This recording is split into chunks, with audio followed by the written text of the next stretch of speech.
Beleza, obrigado, querido. Tiago? Ah, não, já. Era o pincel preto, mas já achei aqui.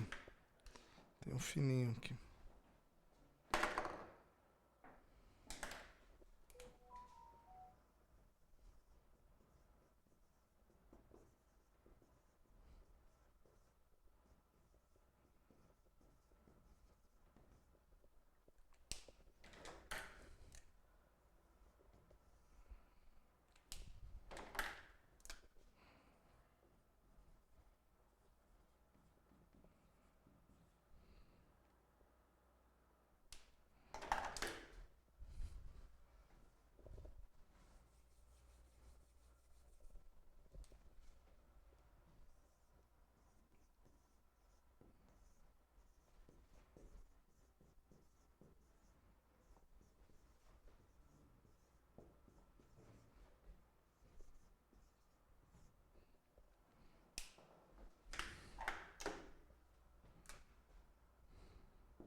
Boa noite, galera. Boa noite, bem-vindos. Uai, cadê eu aqui que eu não tô aparecendo? Vocês estão me vendo? Não estão vendo? Deixa eu ver. Ah, agora estão.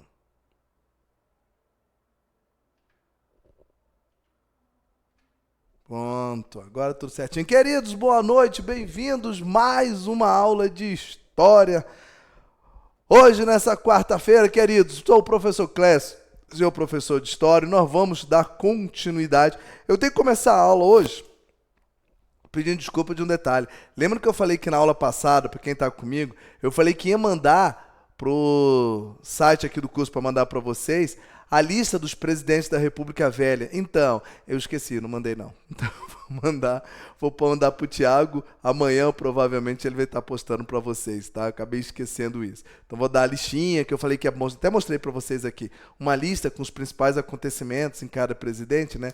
Eu esqueci de falar. Isso eu vou postar agora. Porque aqueles outros, todos os documentos que eu falei no início do curso, eles são colocados só próximo final, depois que eu terminar tudo, tá? A ideia é a gente terminar o conteúdo, vai terminar bem antes, praticamente um mês antes da prova.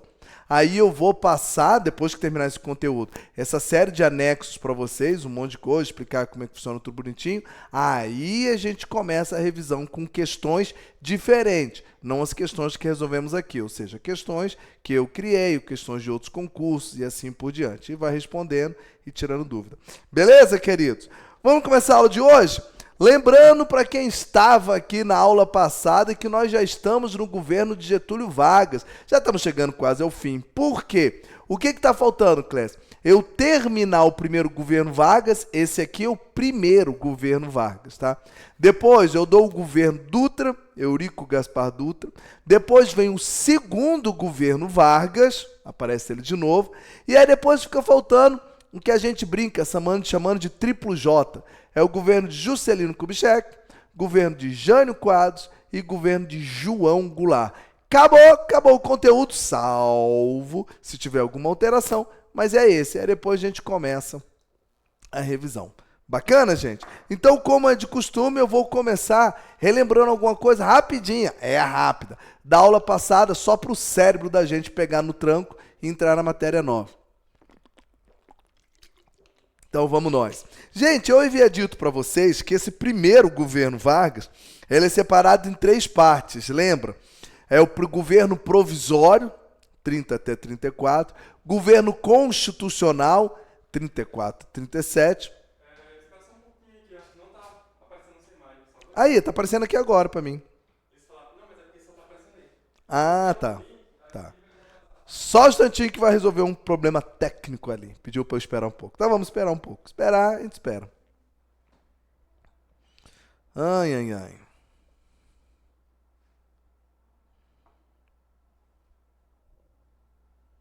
Boa noite. O pessoal vai chegando. Estou esperando aqui um tempinho que tem que resolver um problema técnico.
Estão resolvendo o negócio aqui, gente.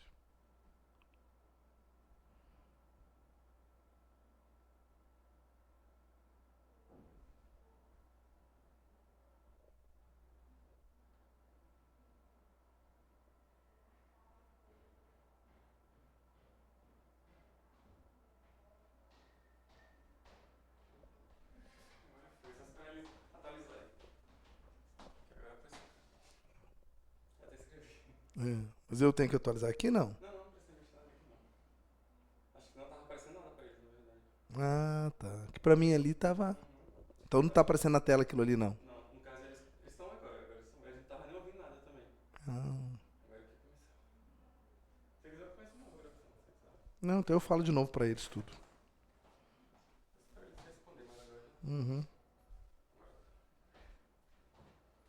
E aí, pode começar? Eu espero. Pode começar assim, né? Agora eu já avisei, é só eles vão começar junto comigo já. Mas pode começar. É? Antes eles não estavam me ouvindo, não, né? Você não tava vendo nada, agora eu consigo ver lá também. Tá, beleza. Então vamos de novo. Boa noite de novo. Parece que vocês não estavam me ouvindo nem me vendo. Boa noite, gente. Sou o professor Clécio de História. Vou falar tudo de novo, o início. Gente, estamos começando mais uma aula de História do Brasil.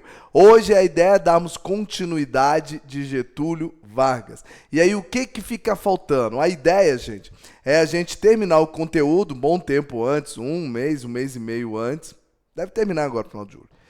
e depois a gente ficar fazendo revisão. Aí eu passo aquela série de anexos que eu falei para vocês, que eu vou mandar tudo para vocês, e depois a gente vai fazendo revisão, que são questões outras, não as mesmas que nós fizemos aqui. Então são questões que não são do CHQO. Questões algumas que eu criei, algumas adaptadas, algumas de outros concursos, tá bom? A outra coisa que eu tinha avisado aqui, mas parece que vocês não estavam me ouvindo, eu havia prometido na aula passada que eu ia postar agora, na semana passada, na verdade, uma folhinha com o nome de todos os presidentes civis da República das Oligarquias e os principais acontecimentos. Eu esqueci de mandar para o Thiago, então eu vou mandar para ele, amanhã ele está postando isso para vocês, tá bom? Que eu esqueci realmente. Gente, então vamos lá, começando tudo de novo, relembrando o que a gente viu na aula passada, para a gente poder seguir bem. Nós estamos no governo de Getúlio Vargas.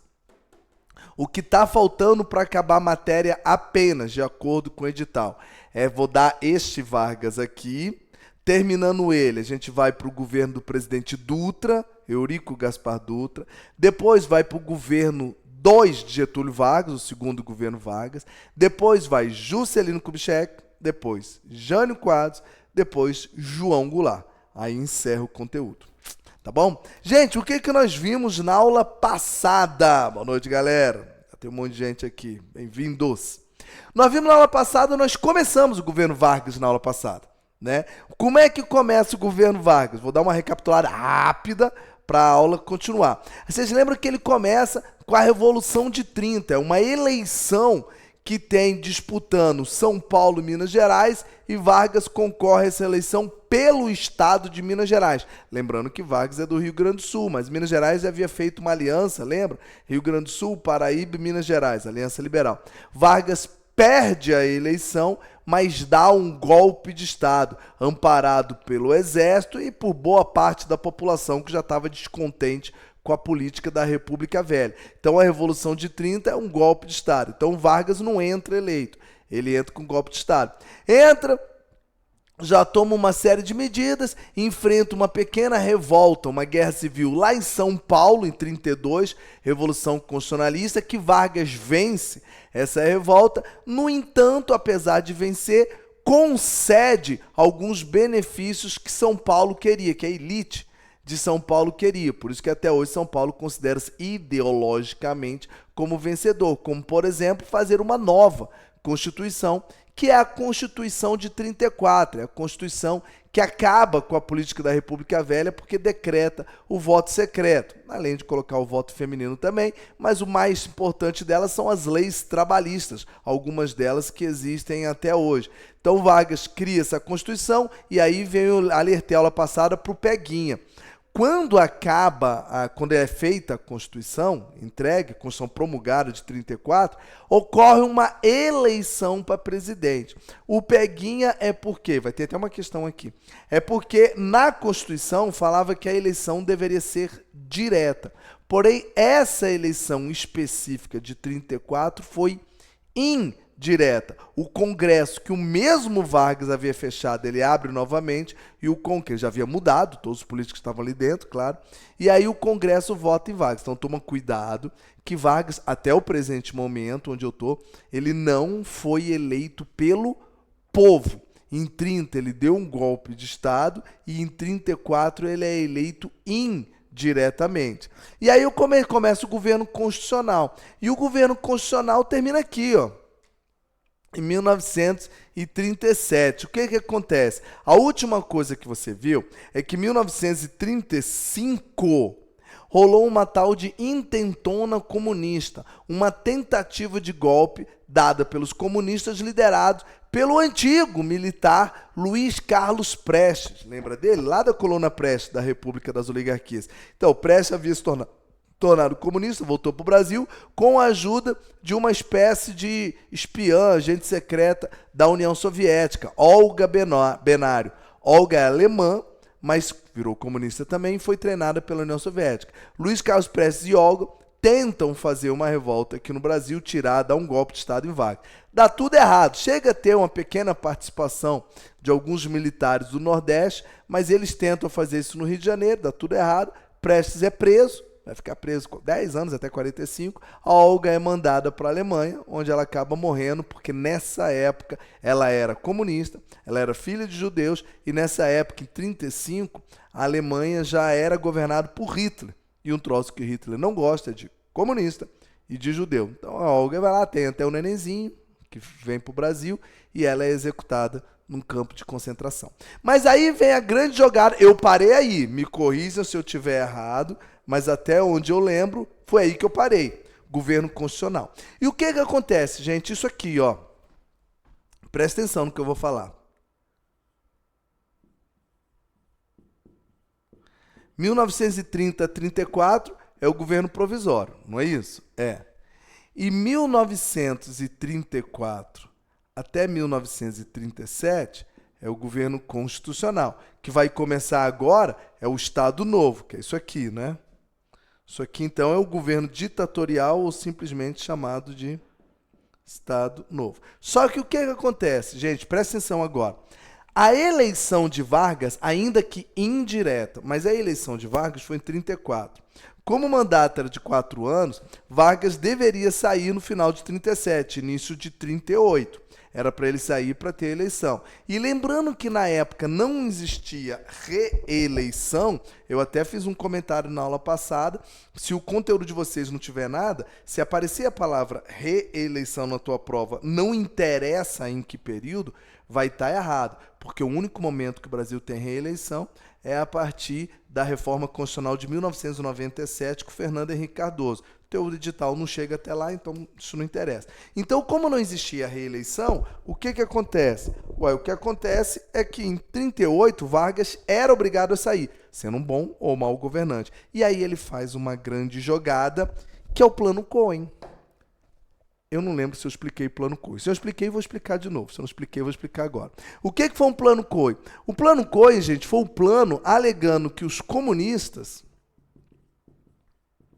iriam tentar novamente dar um golpe em Getúlio Vargas na eleição de 38. O plano até argumenta que eles iriam até matá-lo e iriam tentar dar o golpe, como tentaram na intentona comunista em 35. Na época, a visão que o comunismo tinha para a maior parte brasileira era algo negativo. O comunista é coisa de vagabundo, esse tipo de coisa. E Vargas já possuía uma popularidade grande. Eu vou explicar hoje na parte de economia, populismo, tudo isso, tá? Relaxa. Então, Vargas já tinha uma popularidade grande. Então, Vargas foi até apresentado nas rádios pelo general Góes Monteiro. Foi apresentado... Não. Góes Monteiro não, foi o Olímpio Mourão Filho. Góes Monteiro é mais para frente. O Olímpio Mourão Filho é que foi o autor desse plano aí, desse Plano Cohen, que dizia o quê? Que os comunistas queriam dar um golpe. E por causa disso, para evitar um golpe comunista, Vargas seria forçado a cancelar a eleição de 37. O problema é que anos depois, ou seja, depois descobriu-se que esse plano, na verdade, era um plano falso, ou seja, nunca existiu essa tentativa em 37. Então isso foi um argumento que o governo de Vargas deu só para poder cancelar a eleição de 38 e Vargas continuar no poder. Então, na verdade, Clécio, Plano Cohen foi uma coisa arquitetada não da cabeça de Vargas, mas do governo Vargas, vamos chamar assim. Foi algo arquitetado pelo governo de Vargas com qual objetivo? Garantir a permanência de Vargas no poder. Por quê? Se não fosse o Plano Cohen, 38 terminaria o mandato de Vargas, ele teria que sair de qualquer jeito. Então isso aí foi um jeitinho dado para que ele continuasse no poder. Então, como ele cancelou a eleição, não teve eleição presidencial, ele continuou no poder e esse novo período agora é que a gente chama de governo ditatorial ou Estado Novo. Lembrando que o objetivo nosso aqui no cursinho é fazer você acertar as questões da prova, não é esse? Então nós não estamos discutindo aqui, porque já teve aluno falando isso comigo aqui, Clécio, isso é certo e errado, Vargas foi um bom governante, não foi? Não interessa. O que interessa é como é que vai cair na tua prova lá. Na tua prova vai aparecer que o Plano Cohen foi um plano falso, feito pelo governo, alegando que os comunistas queriam dar um poder, com qual objetivo? Para manter Vargas no poder. E a partir daí começa o governo ditatorial. Nesse caso aqui, na tua prova, vai aparecer a palavra ditadura mesmo. Ah, Clécio, eu acho que não foi ditadura. Não interessa. É assim a nomenclatura que a história tradicional coloca aqui, que está na sua bibliografia, que é o que vai cair na tua prova. Tá bom? E agora eu vou explicar como é que foi esse governo ditatorial aí. Isso, exatamente, Amazonas. Fala o seguinte. É porque esse Cohen, exatamente, aí é um detalhe, mas é certinho. Plano Cohen é um nome, como ele falou aqui, ó, de um líder comunista. Por que que ele usou isso aí, esse nome, inclusive, que é inventado, né? Não existiu aqui.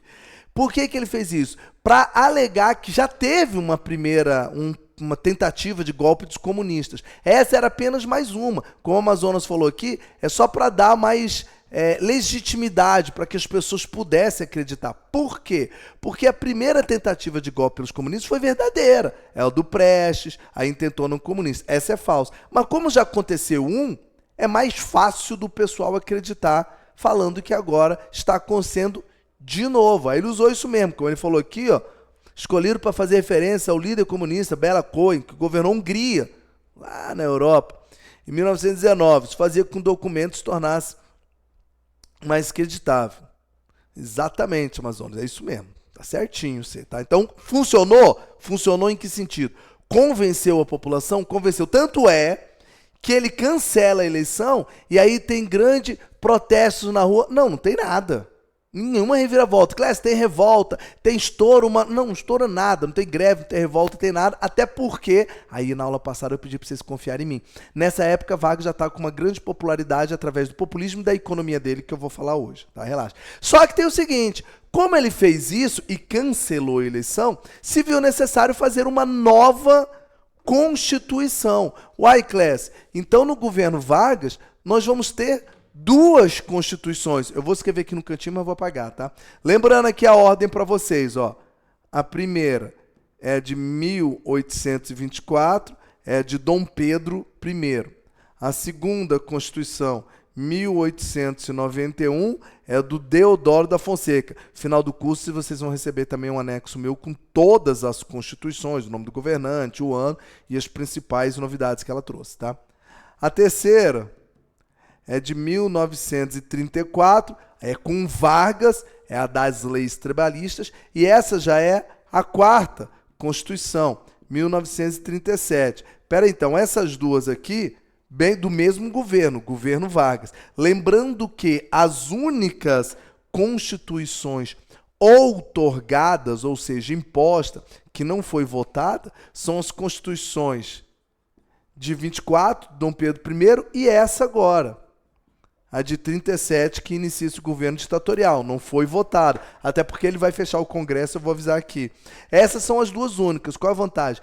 Todas as outras constituições, não interessa o ano. Qualquer constituição que aparecer no teu caderno vai ser promulgada. Apesar de que, para o seu conteúdo, está faltando apenas aqui a de 46, que vai cair aqui no governo Dutra. E aí acabou, porque as outras não chegam a entrar no FOG. A de 67 é governo militar, não está na tua prova, e o de 88 é da Nova República, que aí que não está mesmo.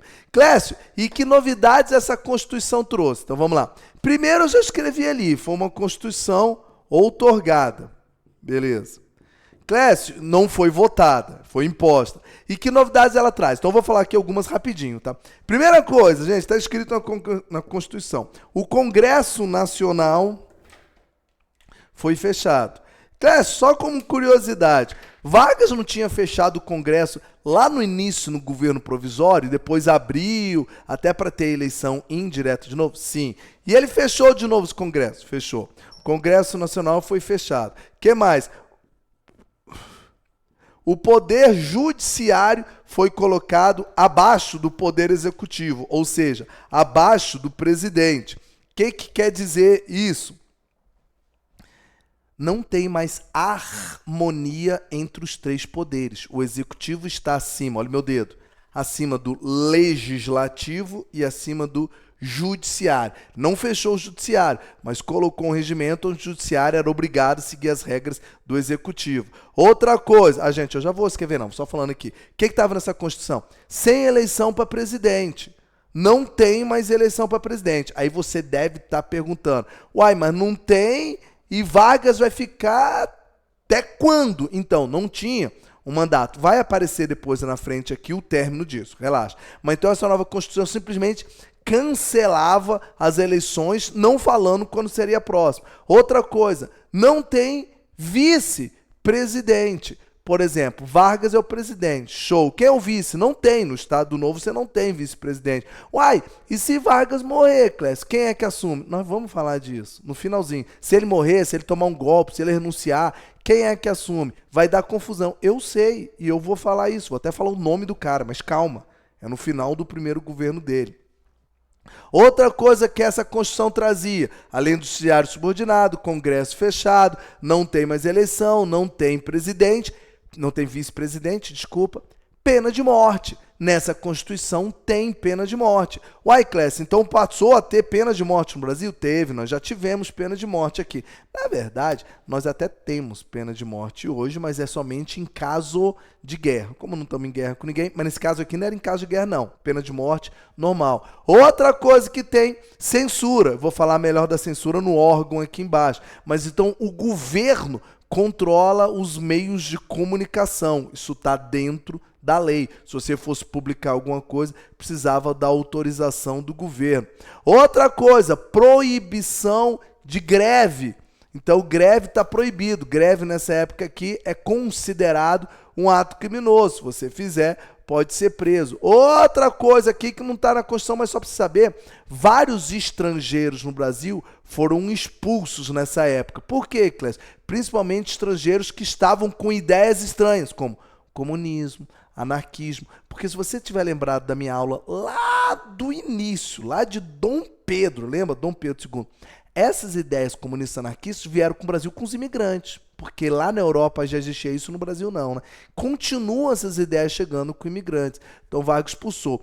Outra coisa que ele fez, essa eu vou ter que falar porque vai dar confusão. Ah, peraí, antes. Tem outra coisa que é o corporativismo. Corporativismo é o seguinte, né? Essa que vai dar confusão ainda não.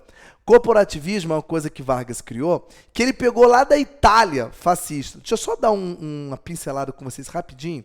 Eu tô, gente, em 1937. Só para você ter uma noção, a tua prova não cai história geral, mas algumas coisas de história geral eu tenho que falar. Em 1937, a Itália já era governada pelo ditador Benito Mussolini. Em 1937, a Alemanha já era governada pelo ditador Adolf Hitler. Então, o fascismo italiano e alemão já estavam no governo desses dois países, tá bom? Então, Vargas fez o quê? Ele pegou algumas características desses grupos. Uma delas é o corporativismo, que existia no fascismo italiano. Clécio, explica o que é corporativismo que aparece nessa Constituição. Corporativismo é o seguinte, a partir de agora, sabe os sindicatos? Sindicato de quê? Sindicato dos trabalhadores, de qualquer coisa. Está proibido de acontecer. Não. Pode continuar tendo sindicato, normal. A única diferença é que os sindicatos agora vão ser chamados de corporações. Fala assim, tá, mas na prática qual é a diferença? A diferença é que o presidente do sindicato tem que ser alguém do governo. Tem que ser alguém do Estado. Uai, peraí, Clécio. Então, continua tendo sindicato, sei lá, de bancário, rodoviário, de qualquer coisa. Só que o líder, o chefe, o presidente do sindicato tem que ser alguém do governo. Uai, Clécio, mas se o presidente do sindicato é alguém do Estado, é alguém do governo, na prática, o que isso quer dizer? Que os sindicatos vão estar agora sendo controlados pelo governo. Então Vargas está controlando o sindicato, o governo está controlando o sindicato. Controlando os sindicatos, eu tenho como controlar os trabalhadores, eu tenho como controlar, por exemplo, se tem greve ou não, se tem manifestação ou não, porque o líder do sindicato é alguém do governo. Isso é o corporativismo, ou seja, fazer com que os sindicatos estejam subordinados ao governo. É daí, inclusive, que vem a expressão do pelego, não sei se vocês já ouviram falar. Pelego é isso, é como se fosse um membro do sindicato, mas que está agindo em nome ou em favorecimento do governo. Até hoje algumas pessoas... Só foi eu falar, o Cosmo falou que... Cosmo, mas você está pensando a mesma coisa que eu, assim que é bom, sintonia. É isso mesmo, Cosmo, essa expressão pelego, que alguns usam hoje, só que hoje é usado pejorativamente, tá? Se alguém chama de pelego, está te chamando meio que de traidor. Você fala assim, pô, fulano, no meio militar eu acho que não aparece essa expressão, não.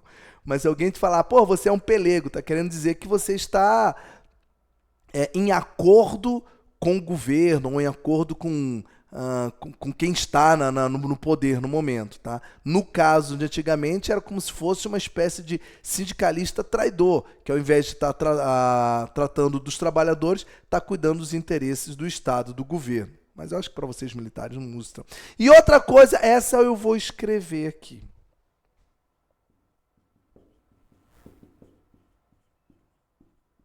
Porque vai dar problema.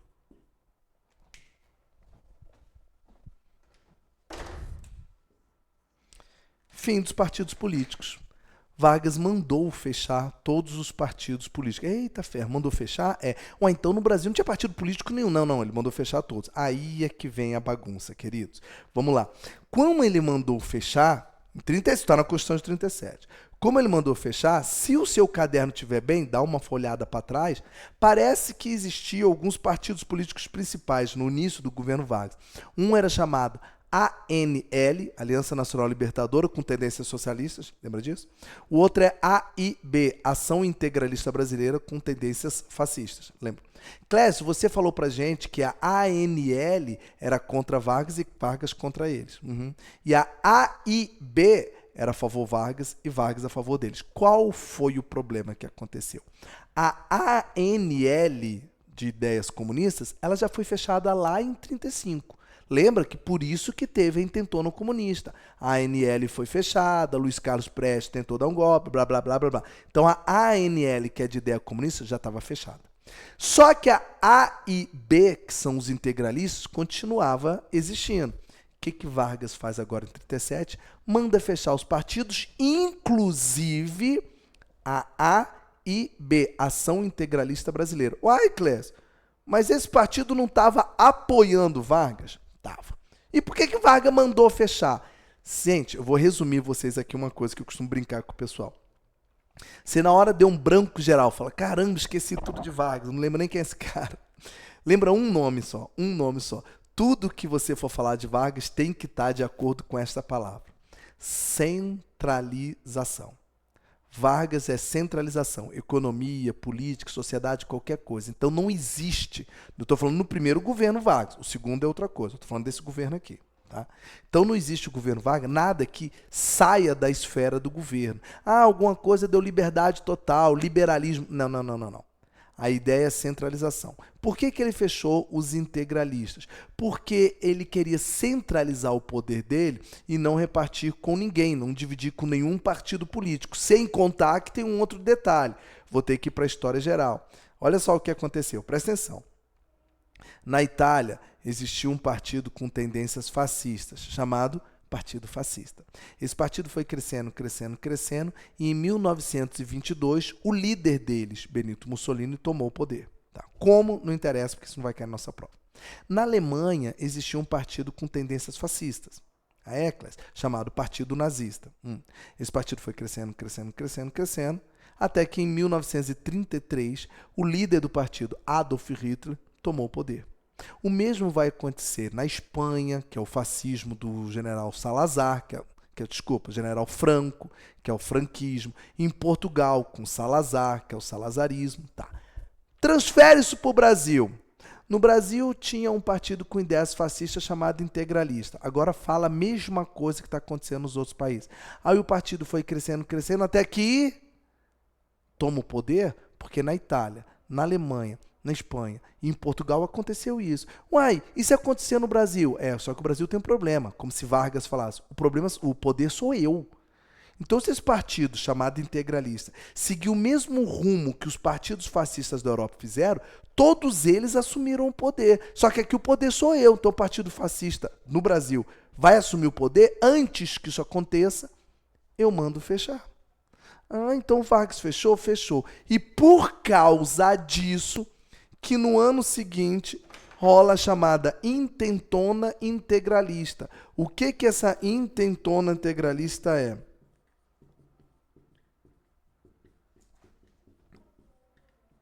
Gente, se a intentona comunista lá de 35 foi uma tentativa dos comunistas em dar um golpe em Vargas, a intentona integralista em 38 é a mesma coisa, tu só muda o nome. É uma tentativa dos integralistas darem um golpe em Vargas. E aí, por que eles estão querendo dar um golpe? Porque Vargas fechou o partido deles aqui, ó. Acabou de fechar o partido. Então, pergunta capciosa. Cuidado com peguinha na prova. Não vai aparecer desse jeito que eu estou falando, não, tá? Mas só estou te dando um exemplo. Ah, o Partido Integralista, ele foi contra ou a favor Vargas? Depende. Em que época? No início foi a favor de Vargas. Inclusive o Plano COI, alguns falam até que o Partido Integralista ajudou a fazer e tudo mais. Então, no início apoiava Vargas e Vargas apoiava eles. No final foi contra, tanto que os próprios integralistas tentam dar um golpe em Vargas e não conseguem. Aí você fala, pô, peraí, Clécio, Vargas então é um cara meio esquisito. Isso, exatamente, Leite. Vargas é esquisito. Os comunistas tentaram dar um golpe nele e não conseguiram. Agora os com ideias fascistas também estão tentando dar um golpe nele e não conseguiu. Pô, peraí. Então tem comunista contra ele, tem fascista contra ele. Peraí, Vargas é o que então? Pergunta clássica. Vargas é de direita ou de esquerda? Eu não estou entendendo mais. Então, não dá para... Se fosse forçar a barra, Vargas está mais para a direita, óbvio. Mas Vargas, gente, é um presidente único. Você não consegue colocar ali numa caixinha. Porque ele tem características dos dois lados. Você vai ver aqui comigo que tem características. Olha as leis trabalhistas que ele fez. Pô, Clécio, é mesmo, ele vai fazer um troço na agricultura, que eu vou falar na parte da economia, peraí. Pô, isso aí tá até com cara socialista. Mas ao mesmo tempo ele tem total centralização do poder. Ele vai valorizar a burguesia industrial no Brasil, que eu vou falar na parte de economia, calma. É mesmo, você tem desse direito. Peraí, então o cara é o quê? Ele é direita, é esquerda, ninguém sabe. Pergunta que não vai estar na tua prova, mas só para eu servir de gancho pro próximo. Vargas era fascista ou não? Na prova não vai cair isso, porque isso é opinião. Opinião não se dá na prova. Só que não tem nenhuma pergunta falando ele é fascista ou não. Mas isso pode cair e já caiu. Eu só não lembro se foi na tua prova ou foi da ESA, ou SpaceX. Mas isso que eu vou falar pode cair. O governo Vargas tinha tendências, aí sim, pode cair. O governo Vargas tinha tendências comunistas? Não. Item tá errado. O governo Vargas tinha tendências fascistas? Aí tá certo. Que tinha características de direita fascista? Isso tá certo. Quer ver um exemplo prático? Posso. O corporativismo na Constituição de 37, ele pegou da Itália. As leis trabalhistas da Constituição de 34, o que tem? Ele pegou da Carta del Lavoro, de Mussolini. Então ele pegou características fascistas e coloca aqui. O que a gente costuma brincar é falar o seguinte, Vargas é fascista, não é? A gente costuma falar o seguinte, ele é fascista de ocasião. Ou seja, provavelmente, não que ele acreditava na ideologia fascista, mas que ele se aproveitou de algumas características fascistas para ficar no poder. O que é fascismo de ocasião? É como se fosse o seguinte, no momento é interessante eu usar umas características que o fascismo usa. Então eu vou usar. Você acredita mesmo nisso? Provavelmente não. Mas no momento isso aqui é válido. E assim ele faz, tá bom? Você vai ver isso mais presente na Segunda Guerra Mundial, que eu vou falar dela aqui.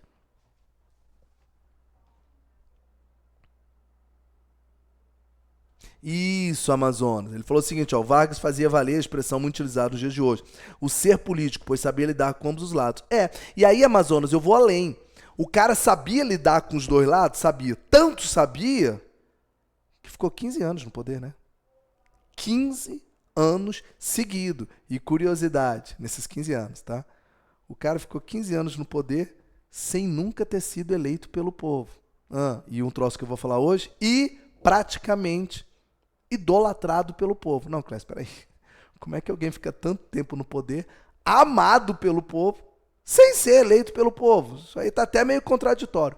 Relaxa, eu vou mostrar aqui como na parte de populismo e economia, que é hoje. Calma, tá bom? Vamos lá, mas é isso mesmo, Amazon. O cara sabia, gente, mexer com a política. Ele sabia jogar com os dois lados e com o contexto. Antes que algum maluco que esteja me assistindo aí fale, rapaz, isso está me dando uma ideia. Eu vou falar para algum presidente hoje fazer as mesmas coisas que Vargas. Então, antes que alguém pense isso, só dá um aviso.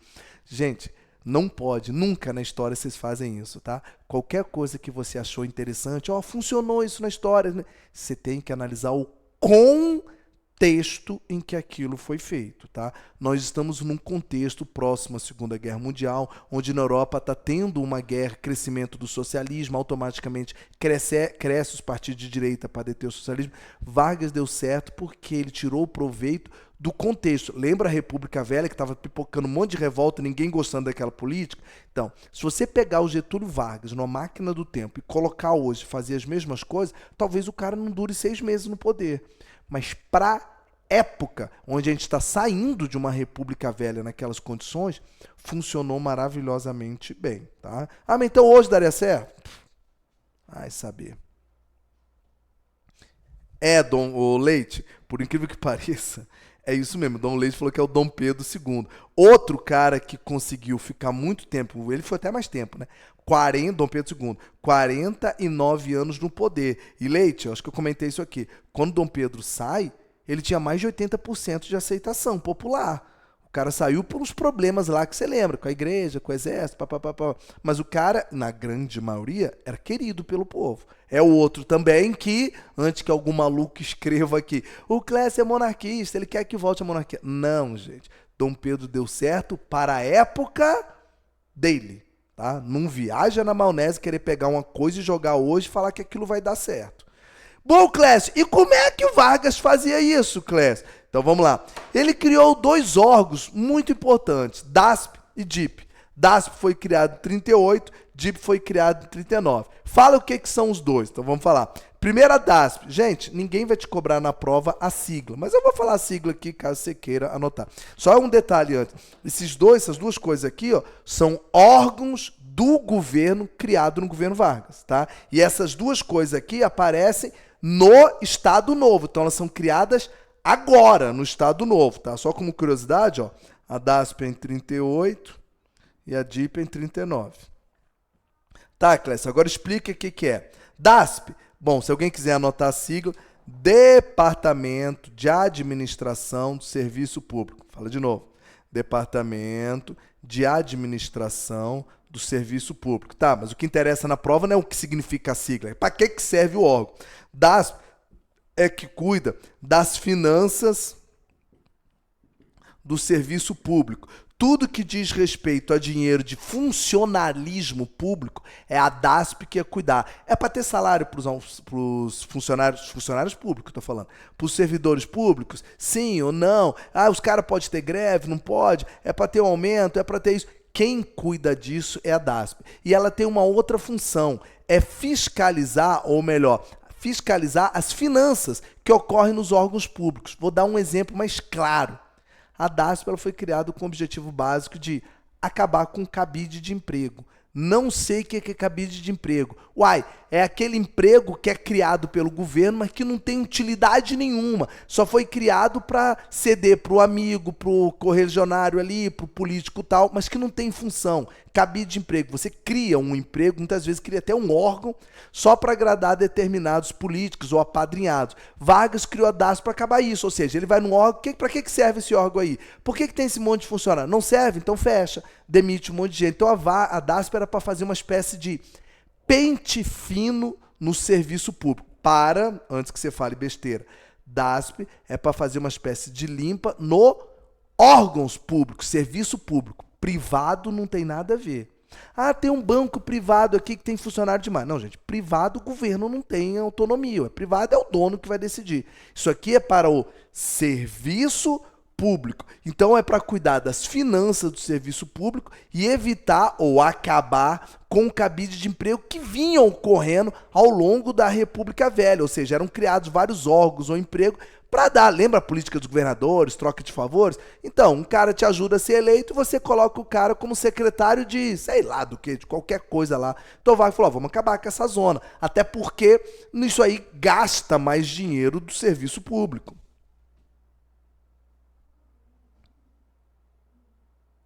Ah, tá. O Márcio está perguntando quais foram as medidas de Vargas para frustrar a intentona comunista, intentona integralista. Ele expulsou Plínio Salgado, presidente do integralismo, foi expulso do Brasil. O que ele fez é que ele alegou traição, que o partido integralista estava armando, antes dele mandar fechar, armando uma traição com Vargas. Então ele simplesmente mandou fechar e os partidários integralistas que tentaram fazer alguma coisa como ele acusou-os de traição. Vocês estão traindo o governo, por isso vão ser presos ou extraditados. Boa parte deles foram expulsos do Brasil. Então os argumentos que você falou, as medidas que ele fez, foi simplesmente prisão e expulsão do país, alegando traição porque estavam conspirando contra o governo. Ou seja, ele estava falando então que os integralistas já estavam armando alguma traição como governo, como golpe, que estava tentando mesmo um golpe, mas eles tentaram depois de ser fechado. Então o integralismo aqui no Brasil teve uma vida relativamente curta. No início, apoiando Vargas, e depois perdeu porque Vargas queria centralizar demais o poder. Beleza, Márcio? E a DIP, posso dar uma sugestão? Pode. Tem um carinho especial com essa, tá? DASP tem uma possibilidade bem pequena que cai na prova, mas DIP é quase certo que cai na prova. Por quê, Clécio? É o órgão mais importante do Vargas no Estado Novo.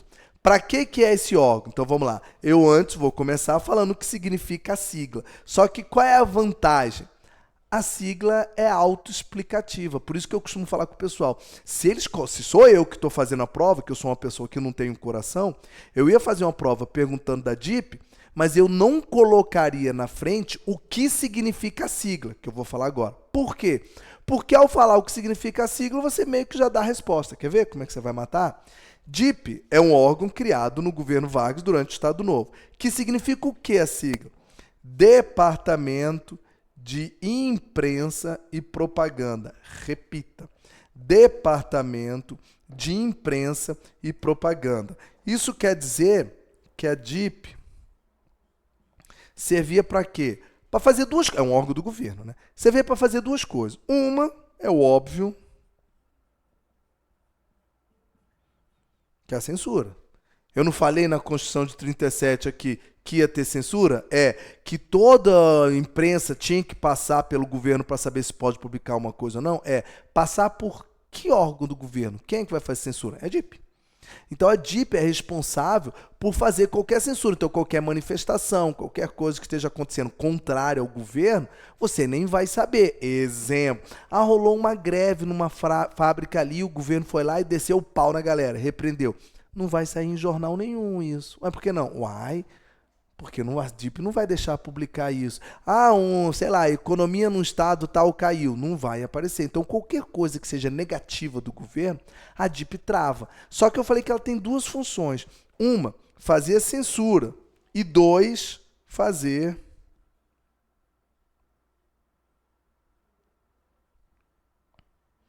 propaganda positiva do governo. A DIP era responsável por exaltar o governo e a figura de Vargas. Eu vou falar da DIP mais, dando exemplos melhores, quando eu entrar no populismo aqui. Então, por exemplo, Vargas fazia muito isso que eu vou falar agora, que eu já vou emendar com o populismo, que é desfiles nas ruas. Como assim desfile, Clécio? Desfile de quê? De 7 de setembro? Não, ele costumava fazer um troço interessante, mandava fechar um rumo e os funcionários de determinada fábrica faziam desfile. Simplesmente para exaltar o trabalho, que vocês vão ver aqui agora. Então a DIP é responsável por isso, festivais de música, desde que a música falasse bem do Brasil ou do governo, óbvio. Então a DIP era responsável por fazer todo tipo de propaganda. Quer ver uma coisa que foi criada em 32, lá atrás, mas agora em 39 é a DIP que vai organizar isso.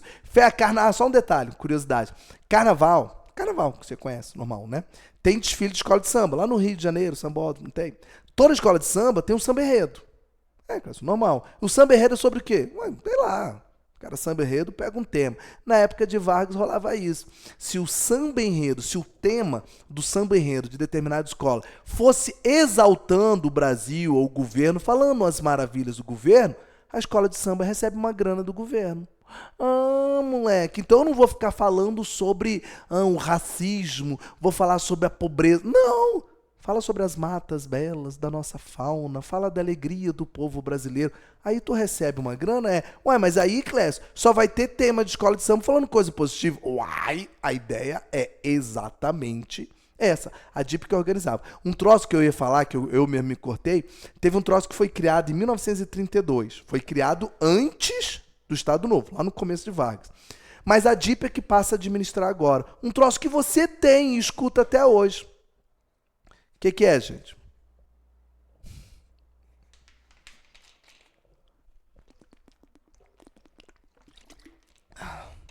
Lembra não, gente? Voz do Brasil.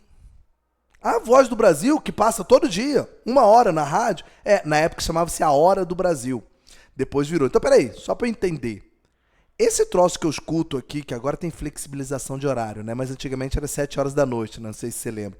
Esse troço que eu escuto aqui, Voz do Brasil, foi Getúlio Vargas que criou isso? Foi, lá no comecinho, antes do Estado Novo. Mas foi Vargas que criou? Foi. Gente, se você parar para pensar, hoje está um pouco diferente, mas o que é a Voz do Brasil? 1 hora falando os feitos do governo. É 1 hora tu falando dos benefícios que o governo dá. Cara, partindo do princípio que na década de 30 eu não tenho DVD, CD, pendrive, essas coisas todas. Então o que você tem é rádio. Todo o Brasil, de 7 às 8 da noite, vai estar ouvindo sobre as benesses do governo, sobre as maravilhas do governo, durante 1 hora. Você fala, porra, Clécio, todo dia Pô, isso é quase uma lavagem cerebral. Uai! E fala se não é um troço genial. Não tô falando se presta, não. Tô falando, a ideia não é genial? Claro! Se você ouviu, para quem nunca teve curiosidade de olhar a Voz do Brasil, a Voz do Brasil hoje ela é dividida em a voz do judiciário, voz do executivo e voz do legislativo. Eles separam, né? O que aconteceu no judiciário hoje? O que aconteceu? É assim. Só que na época, gente, era só falando das maravilhas do governo. Então, Voz do Brasil é um exemplo prático do que Vargas fazia. Só isso aí, o Roma falou exatamente. Só que agora é que vem a parte interessante. Gente, eu vou ter que fazer um negócio aqui no quadro agora. Presta atenção no que eu vou falar. Se você olhar para o teu caderno e como é que está o meu quadro, eu tô dando Vargas seguindo a ordem cronológica, não é assim? 1930, Revolução, 32, São Paulo, 34, Constituição, tá vindo. A última coisa que eu parei, 39, criação de uns órgãos aqui para reafirmar o Estado Novo de Vargas, para legalizar e conseguir ter o apoio do povo. Isso.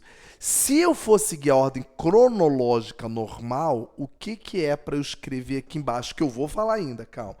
39 começa a Segunda Guerra Mundial. Então agora é para eu falar da Segunda Guerra. Só que antes da Segunda Guerra, eu tenho que dar uma pausa e tenho que falar disso aqui. Então segura aí, eu vou continuar a ordem cronológica, calma. Só que antes eu tenho que falar dessas duas coisas aqui, ó, antes de entrar na guerra propriamente dita. Vou até deixar as constituições aqui. Gente, essas duas coisas que eu vou escrever agora é o cerne de Getúlio Vargas, é o núcleo. Ou seja, se você vai guardar alguma coisa, guarda isso aqui.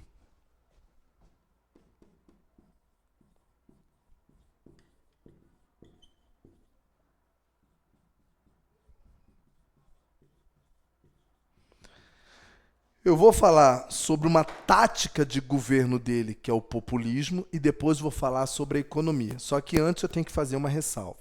Essas duas coisas, essas duas características que eu vou te falar de Vargas, elas não são exclusivas do Estado Novo. Eu vou falar do Vargas todo, tá? Então o populismo, Clécio, ele ocorreu no Estado Novo. Não, ele ocorreu no Vargas todo. Claro que no Estado Novo ele ficou mais forte. Eu vou explicar como. A economia que você vai falar é a economia do Brasil no Estado Novo. Não, eu vou falar da economia no Vargas todo. Por exemplo, eu vou falar uma medida aqui que ele tomou lá em 1931. No início, que eu não falei nada de economia. Então, gente, eu vou mostrar como é que o Brasil está crescendo. Então, esses dois assuntos, na verdade, eu poderia colocar em qualquer parte da aula, porque eu não estou seguindo a ordem cronológica. Eu vou falar do populismo do Vargas em geral e da economia do Vargas em geral. Eu deixei para falar mais agora no final, por quê? Porque uma série de exemplos que eu vou dar deles já aconteceu e fica mais fácil você entender. Tá bom? Então, quando eu falar algum problema, o professor já falou disso. Aí fica mais fácil. Tá bom? Então, vamos primeiro para o populismo. Clécio, o que é populismo? Populismo, gente, que hoje tem várias definições, hoje tem vários presidentes que se falam populismo. Já viram uma revista falando que o Bolsonaro foi populista e numa outra revista falando que o Lula foi populista. Quer dizer, hoje todo mundo é populista, né? Mas quem foi o pai disso mesmo, quem praticamente criou e fez maravilhosamente bem isso foi o Vargas. E o que é populismo? A definição de populismo. Populismo, gente, é um tipo de governo, é uma forma de governar, onde o governo agrada a população com benefícios em troca do controle dela. Repete, Clécio. Então, populismo é uma forma de governar onde o governo agrada ao povo, então tem que ser alguma coisa onde o povo sinta satisfeito, você agrada o povo, agrada como? Através de benefícios, benfeitorias, mas em troca tem o controle do povo. Então, no populismo, você tem que agradar o povo, mas ao mesmo tempo pulso firme. Antes que alguém fale isso, que eu sei que vai falar, porque toda hora fala, Clécio, então populismo é tipo uma política de pão e circo, né, que era feito lá em Roma antiga. Não. Por que não? Porque se você for para a política de pão e circo era uma forma de distrair o povo para que você pudesse explorá-lo. Mas o povo não ganhava nada. Ganhava o pão lá na hora das arenas, mas não tinha benefício nenhum. Aqui o povo tem benefício. Quer ver um exemplo? Clécio, então você pode me dar exemplos de populismo de Vargas? Posso. Vou dar o principal dele. Fala. As leis trabalhistas. O povo ganhou alguma coisa? Ganhou. Ganhou o salário mínimo. Ganhou 13º, que 13º vai vir depois, mas ganhou repouso semanal, ganhou férias remuneradas, não ganhou? Então o povo teve ganho, teve. Então é como se Vargas falasse o seguinte, galera, mulherada, vocês querem um voto? Quero. Vou dar o direito de voto. Então agora vocês têm voto, oba, mas sem manifestação. Trabalhadores, vocês querem um salário mínimo? Queremos, então toma, mas sem greve. Ou seja, eu estou dando benefícios, mas em troca eu estou querendo obediência. Então, o populismo é uma forma onde você governa, agradando o povo com benefícios, tem algumas benfeitorias, mas em troca do controle, da obediência, em alguns casos, obediência cega do povo a isso. Vargas fez isso maravilhosamente bem. Ele agradava o povo de uma forma que o povo gostava dele e, ao mesmo tempo, ele tinha o controle. Qual foi a palavra que eu pedi para gravar de Vargas? Centralização. Pô, como é que um cara tem um controle de tudo e ainda assim o povo gosta dele? Vargas fez isso maravilhosamente bem. Como que ele fez isso? O populismo dele se baseava em três tópicos.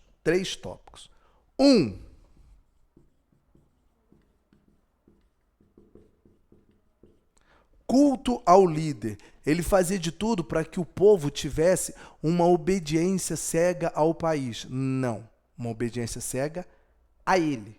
Vargas, a pessoa de Vargas. Então o pessoal idolatrava ele. Vocês vão ver na minha aula lá na frente, está um pouquinho longe, que quando Vargas morrer, o Brasil vai parar. Vai parar. Todo mundo desesperado pela morte de Vargas, porque o cara era tido quase como um deus. Você pode dar um exemplo, Clécio, o que é esse culto ao líder? Posso. Um troço que Vargas fazia muito, que hoje em dia a gente vê só em época de campanha. Fala. Ele saía às ruas para falar com o povo, para pegar a criança catarrenta, para abraçar pobre todo fedendo, fazia esse tipo de coisa. Que a galera falou, rapaz, ontem eu vi o presidente da República, você acredita comigo? Acredito. O cara saía na rua, aquele lance que você vê em época de campanha, né? Político fazendo o que ele chama de corpo a corpo. Vargas fazia muito isso. A ideia de culto à imagem dele. Nas escolas, tinha constantemente nos livros a imagem dele, um troço que não é lei, o que eu vou falar agora não é lei, mas é comum, se você tiver um vô vivo, ou pelo menos que você conviveu um tempo, pode perguntar a ele o que ele achava de Vargas. Uma prática muito comum, na parede das casas das pessoas tinha um quadro de Vargas, não era nem lei, as pessoas colocavam, tinham prazer nisso, deixa na sala, não é no órgão público não, estou falando na casa. Deixa o quadro de Vargas ali. Então essa ideia de fazer propaganda constantemente com o nome dele, fazer música, festivais de música, escola de samba, tudo exaltando a pessoa de Vargas. Além disso, ele fazia uma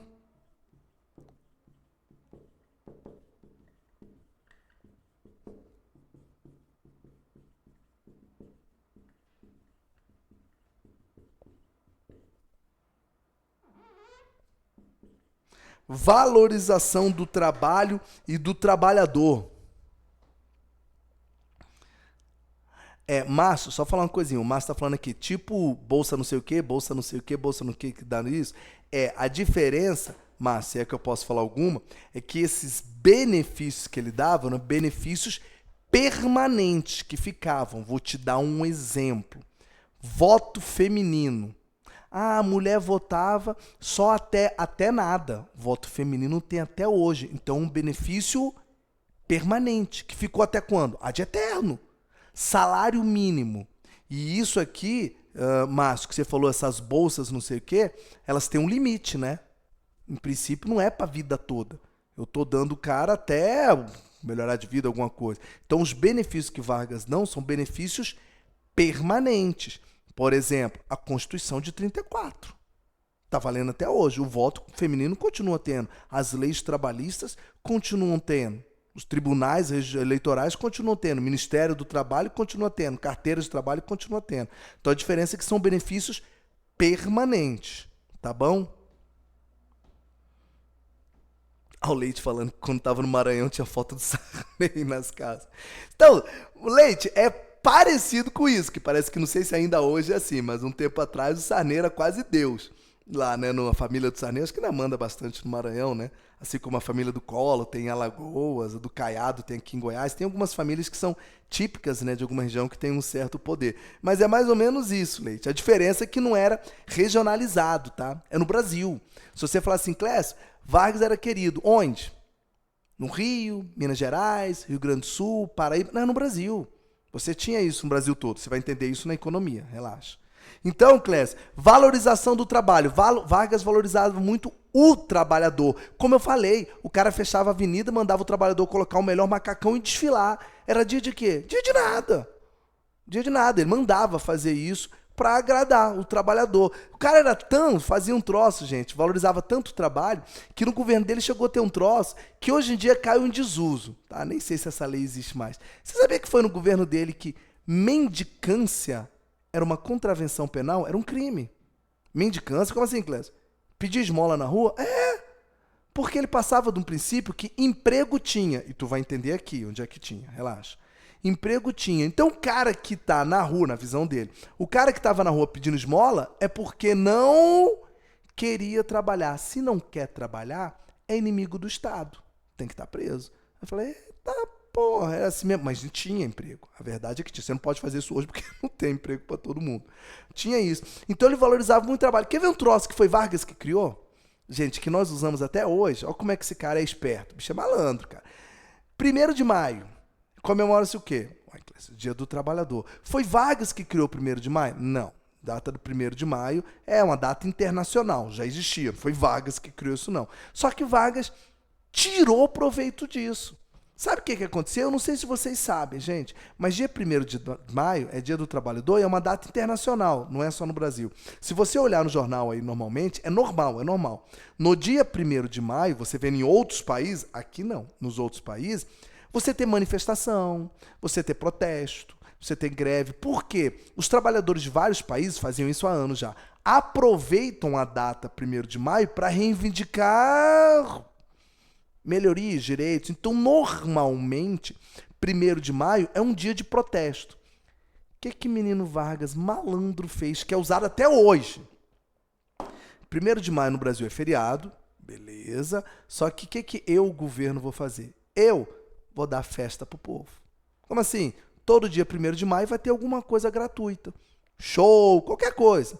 Então, 1º de maio hoje, tu vai lá para a esplanada dos ministérios. Hoje eu não sei, desde a época da pandemia o troço tá meio zaralhado. Mas o normal, tu vai para a esplanada, tem show de Ivete Sangalo de graça, com pula-pula, pipoca, algum doce, tudo. Querido, com esse monte de coisa, tu lá tá pensando em fazer protesto? O cara transformou uma data de protesto em data de festa. Quem é que tá pensando, gente, ir pra rua reivindicar alguma coisa se tu tem pipoca de graça ali pra você comer? Então o cara é malandro, bicho. Ele transformou uma data de protesto numa data festiva. Tô só lendo aqui. Leite, é o que eu falei antes. O Leite está falando que talvez algumas coisas que Vargas fez, se fizesse hoje, não daria certo. Porque lembra, Leite, o que eu falei agora. As coisas só funcionam por causa do contexto em que elas foram feitas. Tá? Hoje nós temos um outro contexto, Leite, que eu não posso falar aqui qual é. O Carlos tá falando que o avô dele amava. Carlos, posso te falar uma coisinha? Não é seu avô que amava, não. Praticamente todos os velhinhos, se alguém ainda tem algum velhinho vivo aí, pergunta pra ele o que achava de Vargas. O cara era idolatrado. Meu avô, que já faleceu, era louco por Vargas, doido. Falava, o melhor presidente que existiu na história do Brasil é Deus no céu e Vargas na terra. Ele chegou ao ponto, gente, vou contar um troço aqui rapidinho pra vocês, rapidinho. É isso mesmo, ó. Cartilha, FATD, isso. Doutrinação infantil tinha, Amazonas. Colocava nos livros pequenininhos. Inclusive, Amazonas, tinha musiquinha. Não é só o hino nacional que cantava, não. Tinha musiquinha, exaltando Vargas, tinha a imagem dele. Propaganda, a DIP fazia muito bem propaganda de Vargas, desenhos, né? Vargas com uma criancinha, acariciando uma criança, a outra aqui, com a criança no colo. Desde pequenininho você crescia com o presidente. Era muito bom. O troço que eu ia falar... Getúlio Vargas para crianças, cartilhas. Getúlio Vargas, o amigo das crianças, transmitiu valores, crenças, padrões de comportamentos ancorados nos princípios de autoridade, hierarquia, ordem e patriotismo. O terceiro ponto aqui que eu vou colocar. Meu avô chegou a um ponto de falava pro meu pai assim, olha só, meu avô idolatrava Vargas. Meu pai, que acabou virando militar, falou pro meu pai assim, quando você crescer, você vai fazer faculdade de veterinária ou agronomia.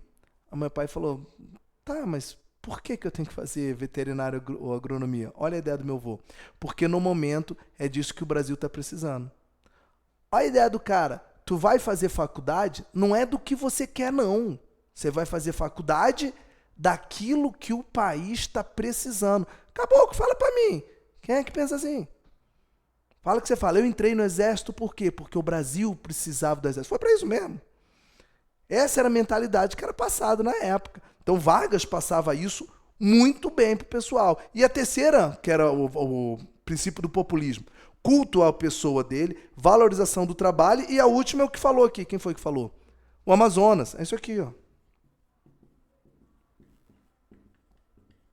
Vargas era extremamente nacionalista. Tu vai ver melhor isso aqui na economia que eu vou falar. Ele era extremamente nacionalista. A ideia de amar o país acima de tudo. Tanto que sabe o que Vargas fez em 37? 37, eu já apaguei aqui.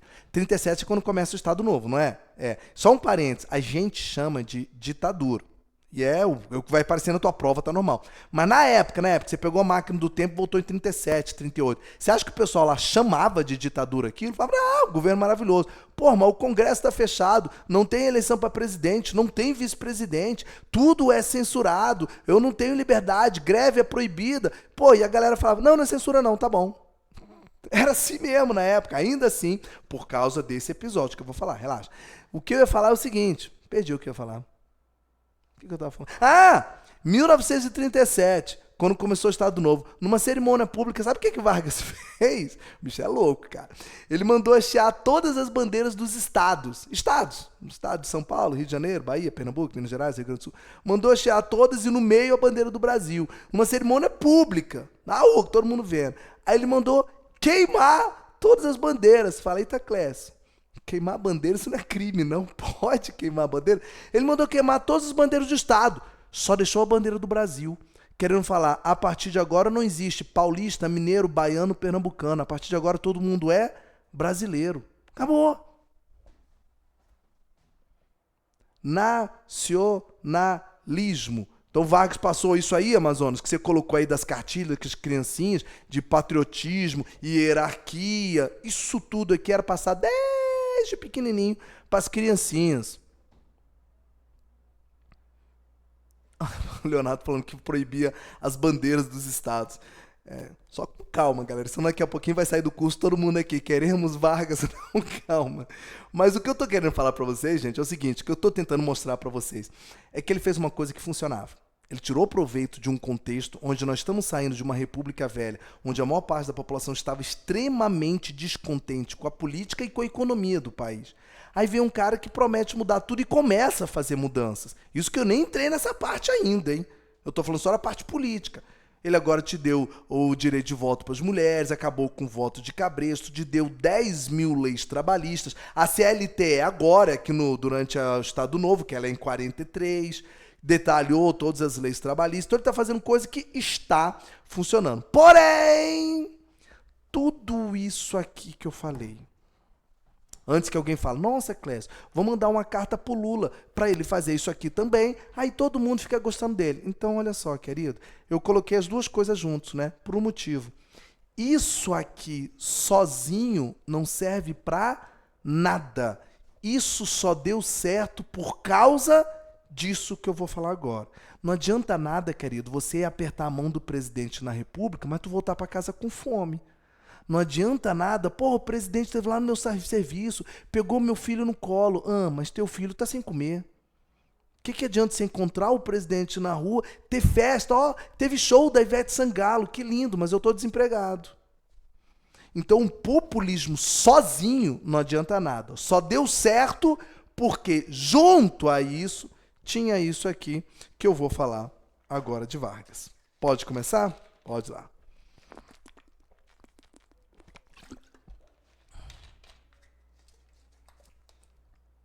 Foi. Márcio, você está falando que o Estado Novo foi declarado pelo rádio? Foi aqui, ó. Foi decretado, quer ver? Vou até te falar aqui quem foi que fez.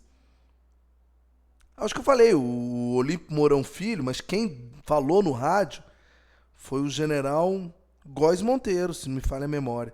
Mas foi dado no rádio, sim. Agora não estou lembrando o nome do cara. Foi falado nas rádios. Ó, a partir de agora, as eleições estão suspeitas em função de uma tentativa de golpe dado pelos comunistas no Brasil, semelhante ao ocorrido em 1935. Então, por uma questão de segurança nacional. Aí começa a falar as características do Estado Novo. Foi isso mesmo. Então, ou seja, deu um argumento de que o Brasil estava à eminência de um ataque comunista interno.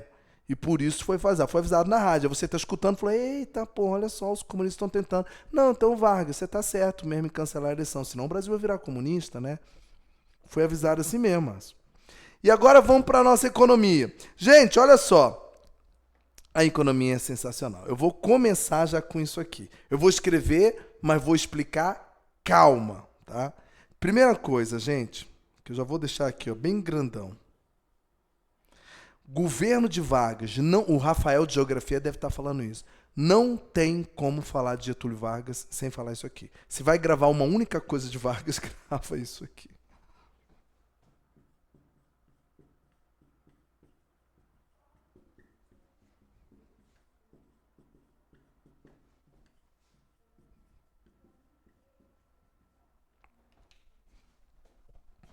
Eu brinco falando que esse é o sobrenome de Getúlio Vargas.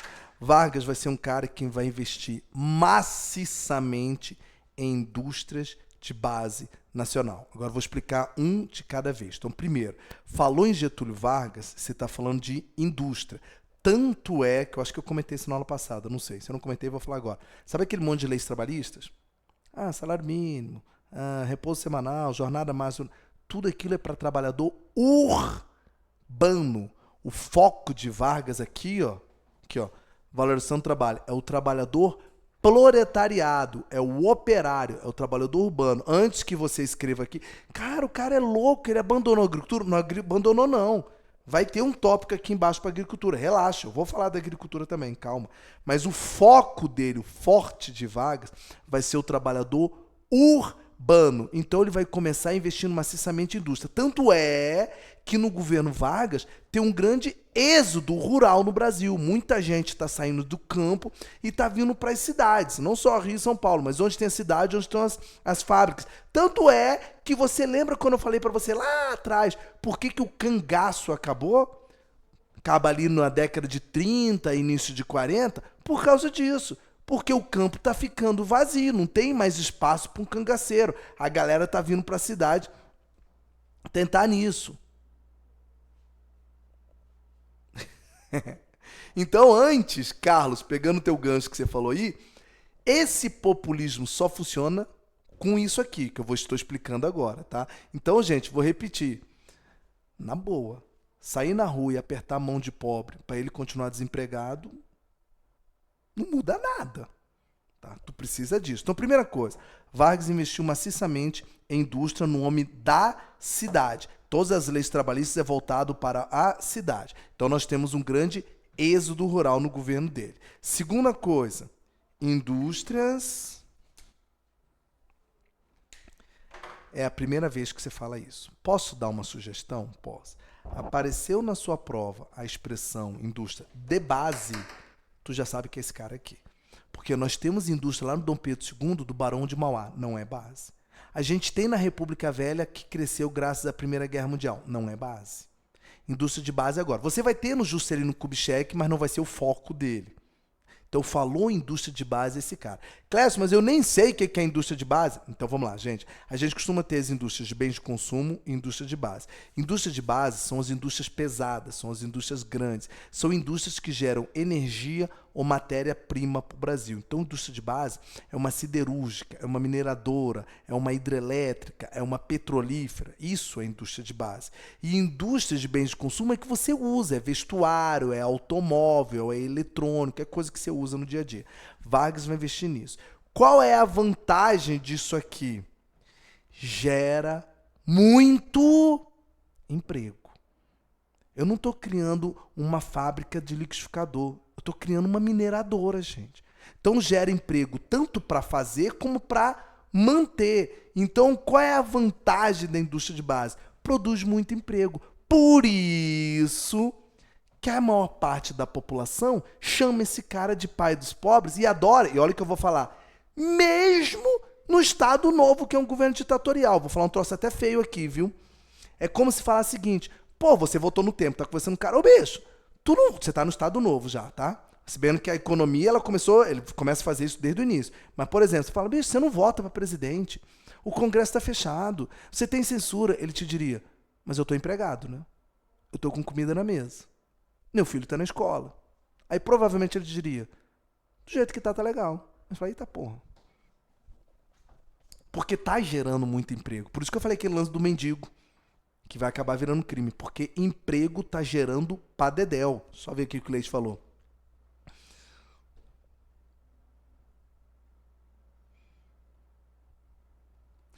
O Leite está falando aqui que no Rio Grande do Sul, que Vargas era gaúcho, né?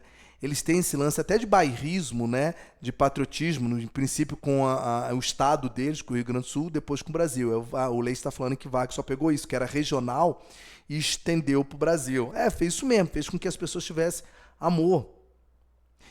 Leonardo, você está falando se indústria de base no governo militar foi tão forte assim. Teve indústria de base no governo militar. Não vou entrar em detalhes porque não está na sua FOG, não adianta falar.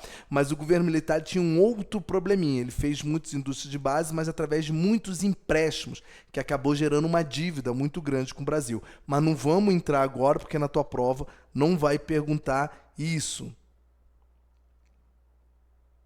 Isso, mas o governo militar tentou dar prosseguimento à ideia de Vargas? Tentou, só que não emplacou tão bem, mas mesmo assim teve. O governo militar, você tem a Itaipu, você tem Ponte Rio-Niterói, você tem outras obras, indústrias de base também que vão funcionar, obras grandes, são chamadas obras faraônicas. Tentou dar uma continuidade, tá? Mas aí tem um pouquinho diferente, porque só um detalhe aqui, Leonardo, rapidinho. Vargas deu certo por causa dessas duas coisas juntas. Eu não tenho só isso e eu não tenho só isso. Tá? Então, ou seja, eu estou empregado, mas tem um cara que está fazendo 10 mil coisas para adquirir um carisma com o povo. Tem que ter as duas coisas andando junto, tá? O governo militar, essa primeira parte aqui não foi muito boa, não. E outra coisa, indústrias que geram muito emprego, base que gera mais emprego ainda, e base tem um detalhe. A indústria de base nacional. Agora eu vou falar um peguinha que está na prova. Vargas batia, até porque está escrito aqui, ó, nacionalismo, né? Vargas batia na tecla que toda indústria de base tem que ser nacional. Elas são obrigatoriamente do Estado? A maioria vai ser mesmo. Mas tem que ser nacional. Estrangeira, não. Vírgula. Mas ela pode receber capital e investimento estrangeiro. Vocês vão ver que a siderúrgica de Volta Redonda é feita com dinheiro dos Estados Unidos. Eu só não vou falar ainda porque esse assunto aí é a Segunda Guerra Mundial. Calma. Então, ela pode receber capital estrangeiro. Então, é como se fosse o seguinte. Eu sou a Alemanha. Posso injetar capital para fazer uma hidrelétrica? Pode. Posso eu, Alemanha, fazer uma hidrelétrica minha? Aí não. Estrangeiro, se vai vir aqui, é com indústria de bens de consumo. Base, obrigatoriamente, tem que ser isso. Por quê? Porque tem dois fatores, gente, que a indústria de base dá muito dinheiro. Gera muito emprego. Então tá todo mundo empregado no governo de Vargas. Você pode não ter aquele salário todo, mas tá todo mundo empregado e com leis trabalhistas. Não é isso? Empregado com carteira assinada, repousando no final de semana e tirando um mês de férias, não é isso? Sem trabalhar à noite, sem exploração de criança, de mulher, enfim. Tá todo mundo empregado. E 2, como a indústria de base, eu acabei de falar que base é que gera matéria-prima ou energia para o país. Gente, agora eu vou falar um troço aqui que eu me considero muito nacionalista. Deus estava empolgado quando fez o Brasil. O que a gente tem de riquezas aqui? Tudo! Você tem tudo. Então, qual é a vantagem da indústria de base? Eu estou investindo numa riqueza que já é minha. Lá na frente, vocês vão ver que no segundo governo Vargas, ele vai criar a Petrobras. Qual é a função da Petrobras? Extrair petróleo. Onde é que está o petróleo? Ué, está aqui. Ele já está aqui. Eu só estou criando uma empresa que extrai. Ah, Clécio, eu vou extrair o minério. Cadê o minério? Já está aqui. Então, o Brasil é extremamente rico em termos de recursos naturais. Eu vou fazer uma hidrelétrica. O que eu preciso? Preciso de um rio. Cadê o rio? Ué, o rio está aí, gente.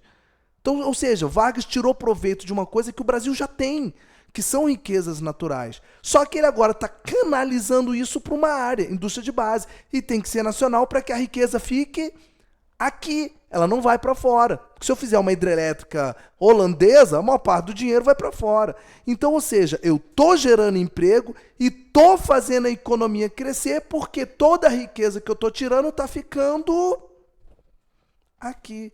Essa foi a grande vantagem de Vargas. Então eu posso escrever aqui no meu caderno, no governo Vargas a economia do Brasil cresceu? Pra chuchu! Ela cresceu pra caramba. Ué, então tá todo mundo empregado. Tá? Por isso, que é a parte até feia o que eu vou falar agora, que é ruim, mas infelizmente. Por isso que até a ditadura do cara foi apreciada pela maior parte da população, porque tu não tinha liberdade, nitidamente era um governo ditatorial, com tendências até fascistas, verdade, mas que estava com a economia alta. Estava todo mundo empregado na escola, e como disse o Leonardo Amazonas, nem sei mais quem aí, e com uma doutrinação feita, desde pequenininho. Então, é quase uma lavagem cerebral. Então, funcionou. Deu a receita certa. Estou passando uma ideia de carismático e estou fazendo a economia crescer. Pronto. Mesmo sabendo que no Estado Novo vai começar uma ditadura. Agora, lembrando que essa economia vem desde lá atrás. Clécio, você pode dar um exemplo melhor? Isso. Só que, Leonardo, eu vou falar da guerra na Segunda Guerra. Vou falar mais, já vou te adiantar, tá? Na Segunda Guerra, a gente vai ganhar, igual a Primeira Guerra, vai ganhar muito dinheiro. A nossa economia vai crescer mais ainda. Mas eu vou falar disso quando eu chegar na Segunda Guerra. Peraí que não vou falar. A Segunda Guerra eu tenho até um capítulo especial para ela. Relaxa. Você pode dar exemplo disso aqui, Clécio? O que é indústria de base nacional? Posso. Então dá exemplo aí. Ué, Siderúrgica Nacional de Volta Redonda, CSN, Companhia Siderúrgica Nacional. A Siderúrgica de Volta Redonda foi feita no governo de Vargas. Companhia Vale do Rio Doce. A Companhia Vale, que existe até hoje, que é Vale, foi feita no governo Vargas. Fábrica Nacional de Motores foi feita no governo Vargas. Hidrelétrica de São Francisco foi feita no governo Vargas. Petrobras foi feita no governo Vargas. Só que pausa. Petrobras tem só um detalhezinho, é que a Petrobras ela é feita em 53. Então, é no segundo governo Vargas, não é nesse. Tá? É no segundo, mas, no entanto, é uma realização do Vargas. Tudo isso que eu falei para vocês são indústrias de base. E por que Vargas é lembrado até hoje, gente? É discutido. Porque a maior parte das leis trabalhistas que ele criou estão em vigor até hoje. Então, quando você repousa no final de semana, agradece ele. Quando você tira férias no final do ano, agradece ele, porque você lembra. Foi coisa que foi feito ele. E boa parte das indústrias de base que foi criada no governo dele existem até hoje. E o pior, dão lucro até hoje. Então, o cara criou um troço lá atrás. Gente, vamos ser sinceros, um tempo atrás, não vou entrar em detalhes aqui porque eu não posso. Um tempo atrás, vocês viram um escândalo absurdo que deu com a Petrobras. Bilhões. Cara, saíram bilhões da Petrobras. E a bicha não quebrou? Não. Então ela lucra quanto? É uma mina de ouro, gente. É uma galinha dos ovos de ouro. Ela dá muito dinheiro. Então, o Brasil tem muito disso. Tem empresas riquíssimas. O cara só canalizou as coisas para cá. Aí vem a Segunda Guerra, que a gente vai falar, que potencializou mais ainda isso. No entanto... Aí perdi o pincel. Clécio, mas pelo que eu estou vendo aqui, você está falando só da parte de indústria. Não, esse foi o ponto forte dele. Mas não é só isso. E com a agricultura? Vargas não vai fazer nada porque a gente tinha. Ah, moleque, vai. Inclusive, deixa eu comentar um troço antes da agricultura. Lembra que em 1929 teve a quebra da Bolsa? Uhum. Quando o Vargas assumiu, a gente estava com a economia ruim, porque a nossa base da economia era café, lembra disso? Uhum. E o café caiu. Uhum. Vargas, em 31, ele vai criar como é que é o nome, meu Deus do céu? De café? Conselho Nacional do Café. Vai fazer tipo um convênio de Taubaté 2. Vai comprar o café dos cafeicultores, boa parte daquilo vai queimar, proíbe a produção do café por 3 anos. Então ele intervém naquilo ali. Porém, Vargas fez uma malandragem. Qual é? Se você lembrar, na República Velha, a base da nossa economia era café. Vargas está mudando. Ele não está abandonando o campo, eu vou explicar aqui por quê, mas ele está investindo numa nova área, indústria de base. E o que ele faz com o campo, com a área rural? Vargas cria isso aqui.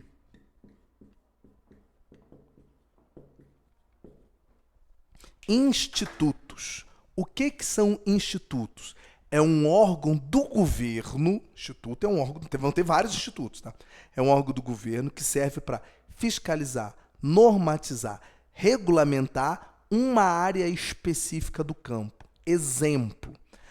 Clécio, o café está produzindo muito, então vamos criar um Instituto do Café, que no caso aqui chama Conselho Nacional do Café. Está crescendo muito pinho a madeira, então cria o Instituto do Pinho.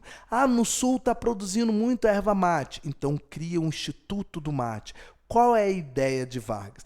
Eu vou abandonar o campo? Não. Só tem uma diferença ao campo. Vai continuar os fazendeiros, latifundiários, tudo produzindo lindo e maravilhoso com uma alteração. Qual? Vai ter um órgão do governo fiscalizando. Por quê? Lembra que eu falei que a palavra de Vargas era centralização? Qual é a ideia? Clécio, o governo de Vargas, se eu pudesse caracterizar economicamente, eu diria que é um governo intervencionista? Resposta, totalmente. Então é como se eu falasse o seguinte: querido, você é um grande cafeicultor, fazendeiro de café. Começou o governo Vargas, o que aconteceu? Tu vai continuar tendo a tua plantação de café, não é comunismo que eu vou pegar a tua terra, não. Ela é tua, propriedade privada, tu vai continuar produzindo café com uma diferença. Você vai prestar satisfações para um órgão do governo que cuida do café. Que ele que vai regulamentar se deve produzir mais ou menos, ele que vai fiscalizar, colocar as normas para que não role uma nova superprodução, porque a ideia é o governo vai ficar em cima. Eu vou dar um exemplo melhor. Leite, tem isso aqui também. Mas então, no Brasil tem leis trabalhistas pra caramba, outra coisa. Mas deixa eu dar um exemplo melhor. Vocês lembram que hoje no Brasil tem um troço que foi até o Fernando Henrique que criou vários deles. Você sabe que aqui no Brasil tem várias agências reguladoras, não é? Por exemplo, de energia elétrica é a ANEEL, de telefonia é a Anatel, de aviação é a ANAC, se eu não me engano, né? De, sei lá, de saúde é Anvisa, enfim, não tem agências reguladoras. O que são essas agências reguladoras? É um órgão do governo que serve para regulamentar, normatizar, fiscalizar uma área. Vou pegar um exemplo qualquer. Anatel. Anatel é um órgão do governo que serve para fiscalizar a parte de telefonia. Mas a Anatel, ela produz linha telefônica? Não. Quem produz é a Claro, Vivo, TIM, sei lá, um monte de coisa aí. A Anatel só regulamenta. Se eu fosse traduzir, é como se a Anatel fosse um instituto. O que são esses institutos que o Vargas está criando? São órgãos que vão produzir alguma coisa? Não produz nada. Eles simplesmente regulamentam uma área rural. Por quê? Peraí que eu estou engasgando. Qual a ideia? Pode continuar a agricultura. O Brasil é imenso, eu não tenho como abandonar a agricultura. Mas agora a agricultura vai estar normatizada pelo governo. Centralização. Para não rolar tipo um convênio de Taubaté. Lembra que rolou aquela superprodução? Por quê? Era totalmente solta. Então o governo Vargas é intervencionista. Na cidade, eu estou dando emprego com indústria de base, explorando a nossa própria riqueza. No campo, eu continuo com a agricultura privada, particular, bonitinho, mas com o governo olhando em cima, fiscalizando e normatizando como deve acontecer isso. Então, ou seja, Vargas conseguiu juntar as duas coisas. Continuamos na produção agrícola, mas agora com um foco maior nas indústrias de base. Essas duas coisas juntas conseguiram crescer a economia? Conseguiram. Então a economia no governo Vargas, ela cresce muito. Aí você soma isso com a ideia de populismo, com uma ideia de carismática, com uma doutrinação que era feita. O cara é tido como pai dos pobres, mãe dos ricos. Pai dos pobres, porque tá dando emprego para todo mundo, tá dando comida na mesa. Mãe dos ricos, porque se tu é rico, tu é um burguês ou tu é um latifundiário no Brasil, você tem vez também. A economia tá crescendo, tu tá vendendo pra caramba. Então, tanto o pobre como o rico sendo agradado acabam se agradando do governo Vargas. Entendeu como é que essas duas coisas juntas levam o governo dele para cima? Cresce a economia e com isso ninguém questiona, por exemplo, que em 37 ele cancelou a eleição, e vai até onde o governo dele? Ninguém está questionando, porque a maioria das pessoas estão falando, tá bom, do jeito que tá. Entendeu? Então vai ficar até... Aí vai vir a Segunda Guerra agora, que valoriza ainda mais. O Leite colocou aqui que em muitos países não existe férias e trabalha muito mais do que 8 horas por dia e tudo mais. Aí, Leite, o que Vargas fez nessa época? Ele criou uma legislação trabalhista para trazer a parte mais pobre, o operário, para o lado dele. Tá? Porque agora esses caras têm uma série de leis, exatamente o que você falou, Leite. Leis que em outros países nem existem, mas aqui no nosso existe. Nos outros países, você quer tirar férias, você para de receber. Aqui não. Tu tira férias e continua recebendo. Então, ou seja, o cara cria uma série de coisas que facilita isso. Aí cria uma série de institutos aí, continua valorizando gado, cacau, algodão, enfim, uma série de outras coisas. Beleza? Pode seguir? Posso continuar? Então agora eu vou para um outro tópico. Vou apagar isso aqui, tá, gente? Então entenderam, esse populismo em economia não é exclusividade do Estado Novo. Isso aqui é do Vargas todo. Apareceu Vargas... Indústrias básicas. Só tomam cuidado que apareceu uma vez na prova. Foram de vocês? Não lembro. Que eu citei exemplo aqui de algumas indústrias, tá? Como a que tem até hoje, Vale do Rio Doce, Siderúrgica de Volta Redonda, Fábrica Nacional de Motores, tá? Só tomam cuidado com um detalhe, que é repetindo, vou falar isso de novo lá na frente, que é a Petrobras, tá? Petrobras é do governo Vargas, é indústria de base nacional, ela se encaixa em tudo isso aqui, só que ela é feita no segundo governo dele, não é nesse primeiro, tá? Já teve examinador safadinho que colocou isso, as medidas de Vargas, só que ele estava se referindo às medidas de Vargas no segundo governo, e colocou esse monte aqui. Não, na verdade era uma que é exceção. Acho que era isso. As medidas do primeiro governo Vargas são com exceção, aí ele colocou esse monte de coisa aqui e tinha a Petrobras no meio. Aí todo mundo fala, porra, a Petrobras foi Vargas, tá certo. Só que não foi nesse governo, é no segundo governo dele. Então só toma cuidado com isso, tá bom? Gente, provavelmente, não sei se vai dar tempo, o governo Vargas talvez não acabe hoje. Mas vamos ver se dá, né? Se der, a gente termina ele hoje. Se não...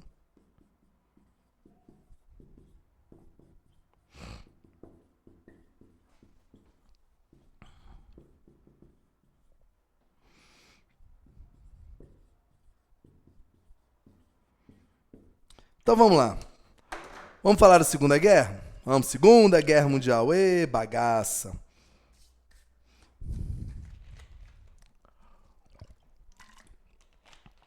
Essa é bom vocês anotarem por causa do Exército. Duas coisas, Guerra do Paraguai e Segunda Guerra, que a gente atuou bem nela. Tá bom? Gente, para eu falar de Segunda Guerra aqui, eu vou ter que falar um pedacinho rapidinho sobre a parte de história geral, para eu chegar aqui. Tá bom? O que acontece, gente? Vamos lá. Rapidinho aqui. A guerra ela ocorre de 1939 até 45. Então, o que tiver de azul aqui é da parte de história geral, mas vou explicar para você poder entender o Brasil. Se você olhar 39 a 45, ó, tá dentro do governo Vargas. Para ser mais preciso, a Segunda Guerra toda ela tá dentro do Estado Novo de Vargas, porque o Estado Novo é de 37 a 45, não é? Então vamos lá, Clécio. Você pode explicar pra gente o que foi a Segunda Guerra? Resposta: não, porque não vai cair na tua prova sobre Segunda Guerra. Vou falar apenas aquilo que interessa pra gente, tá bom? Então vamos lá. A guerra começa por vários motivos, a Alemanha invadindo a Polônia, outras coisas lá que não interessam pra gente. O que interessa é isso aqui, ó, presta atenção. Existiam basicamente, assim como na Primeira Guerra, dois grupos nessa guerra. De um lado, você tem os chamados aliados, que é formado por Inglaterra, França, Estados Unidos e entram também a União Soviética. Lembrando que Estados Unidos e União Soviética, eles entraram depois da guerra já ter iniciado. Mas vamos lá. E do outro lado, deixa eu apagar isso aqui. Você tem um outro grupo chamado Eixo, que é formado pela Itália, Alemanha e Japão. Lembrando que o Japão também entrou na guerra depois de iniciado a guerra. Tá. A guerra vai se desenrolar desses dois lados aqui. Tá bom? Tá bom. A guerra começa em 1939, quando a Alemanha invade a Polônia, que França e Inglaterra tinham dado ultimato para ela não invadir, a Alemanha invade. Por que ela invade? Não interessa. Então a guerra começa em 39. Bacana. E começa a guerra, o pau quebra lá. Problema. Quando a guerra começa, aí vermelho é a história do Brasil. Quando a guerra começa, 39, respondam para mim aí. De que lado o Brasil fica? A guerra começa em 39. 39 já era vaga, já era Estado novo, né? Escreva aí, de que lado o Brasil fica quando começa a guerra? A gente vai para que lado? Lembrando que na Primeira Guerra Mundial a gente lutou só como Cruz Vermelha, tá? Mandou umas expedições lá. Eixo ou aliado? Se cair na prova, o que você vai falar? A gente apoiou quem aí?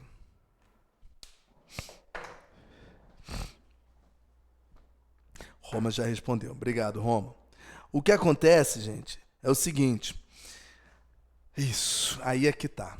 Eu perguntei assim, eu não perguntei de que lado o Brasil fica na guerra. Eu falei, quando a guerra começa, de que lado o Brasil fica? Tudo bem, escreveram certinho aí. Neutro. O Brasil não fica de nenhum lado, ele fica neutro. Por que que ele fica neutro?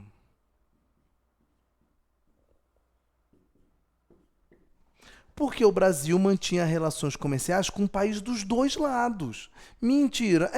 A gente fazia comércio com a Inglaterra, a gente fazia comércio com a França, mas a gente fazia comércio com a Alemanha. Uai, Clécio, você está falando que Vargas tinha comércio com a Alemanha nazista? Já tinha!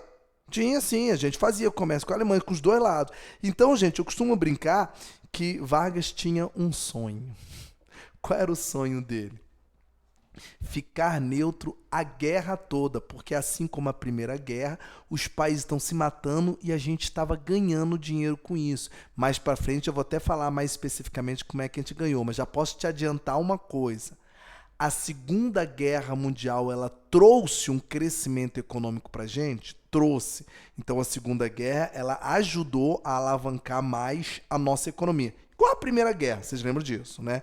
Como que ela ajudou? Então vamos lá. Primeiro, porque enquanto os países estavam brigando, eles não tinham condições de produzir, nós, Brasil, vendíamos muita matéria-prima, produtos alimentícios para os dois lados. Vendíamos tanto para o eixo, como vendiam para os aliados. Até porque Vargas, como eu falei, ele tinha algumas características, ou simpatia, como alguns falam, fascistas. Então nós estávamos do lado fascista. Ó.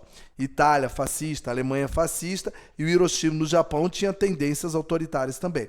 Então a gente começou neutro. Não lutou, não fez nada. Tá? E aí o pau começou a quebrar, e a gente não estava fazendo nada. Tá só vendo o pau comer, vendendo dinheiro, vendendo produtos para os dois lados e ganhando grana com isso. Beleza. Até aí, tudo bem. O que está de azul é a Europa, tá?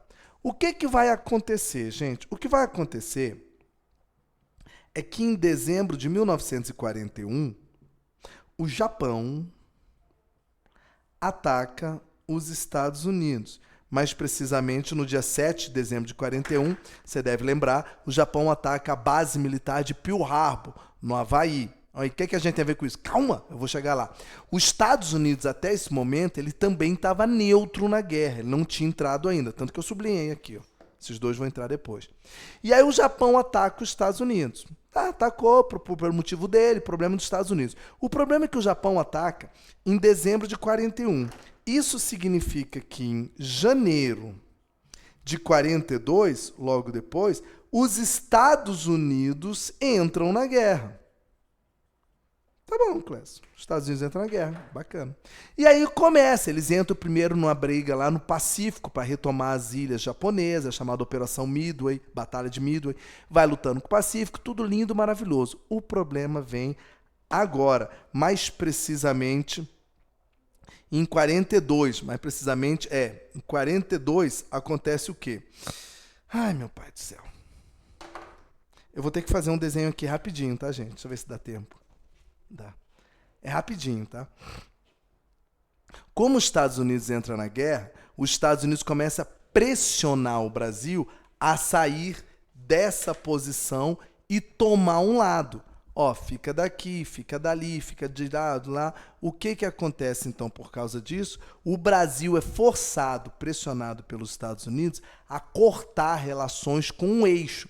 Então, a gente para o comércio com o eixo, mas não entrou na guerra ainda. E por que a gente entra na guerra? Por causa desse motivo aqui. Ó. Gente, eu vou fazer um desenho aqui rapidinho para vocês, tá? Vai ser um desenho ridículo, mas vamos ver se dá para entender.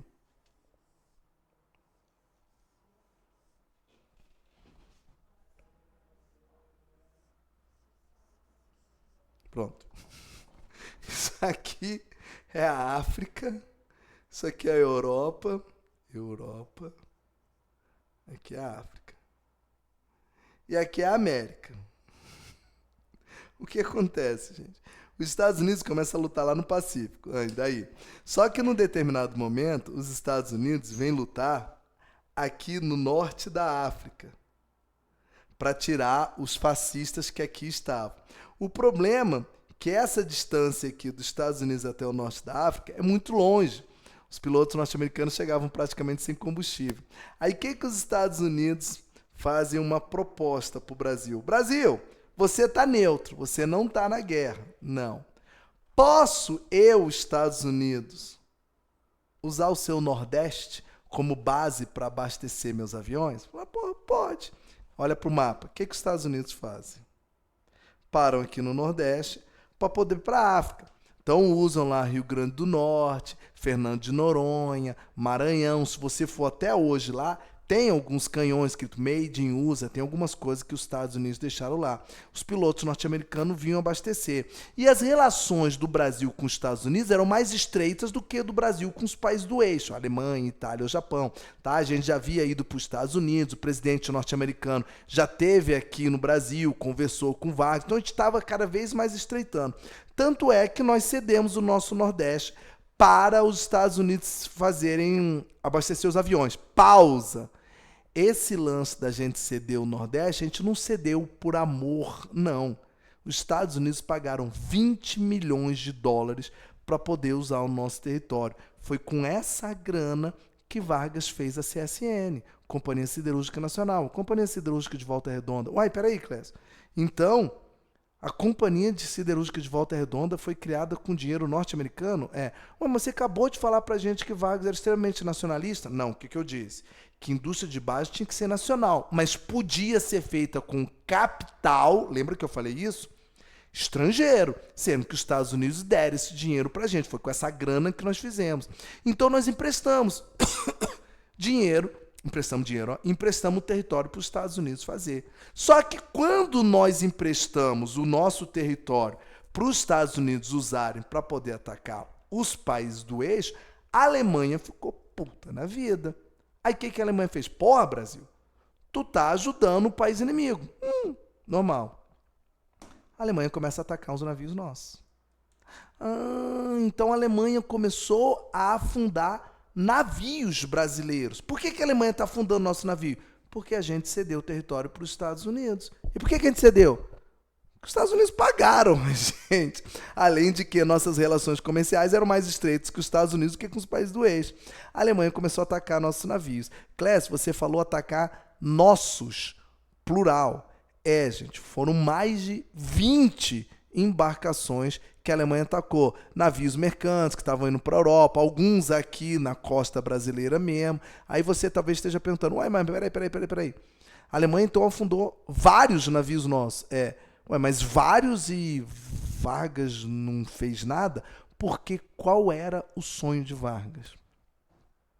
Então, quando a Alemanha começou a afundar o navio nosso, ele entrou numa de já vou, daqui a pouco, foi só foi sem querer, enfim, começou a inventar um monte de desculpa para prolongar a entrada do Brasil o máximo que pudesse, porque ele queria continuar assim. Só que, gente, tudo tem um limite. Começou a afundar, Vargas começou a ter crítica da própria população. Falou, pô, Vargas, tô afundando o navio nosso, tá morrendo brasileiro e tu não faz nada. Aí não teve jeito, por isso que vocês escreveram aqui inicialmente.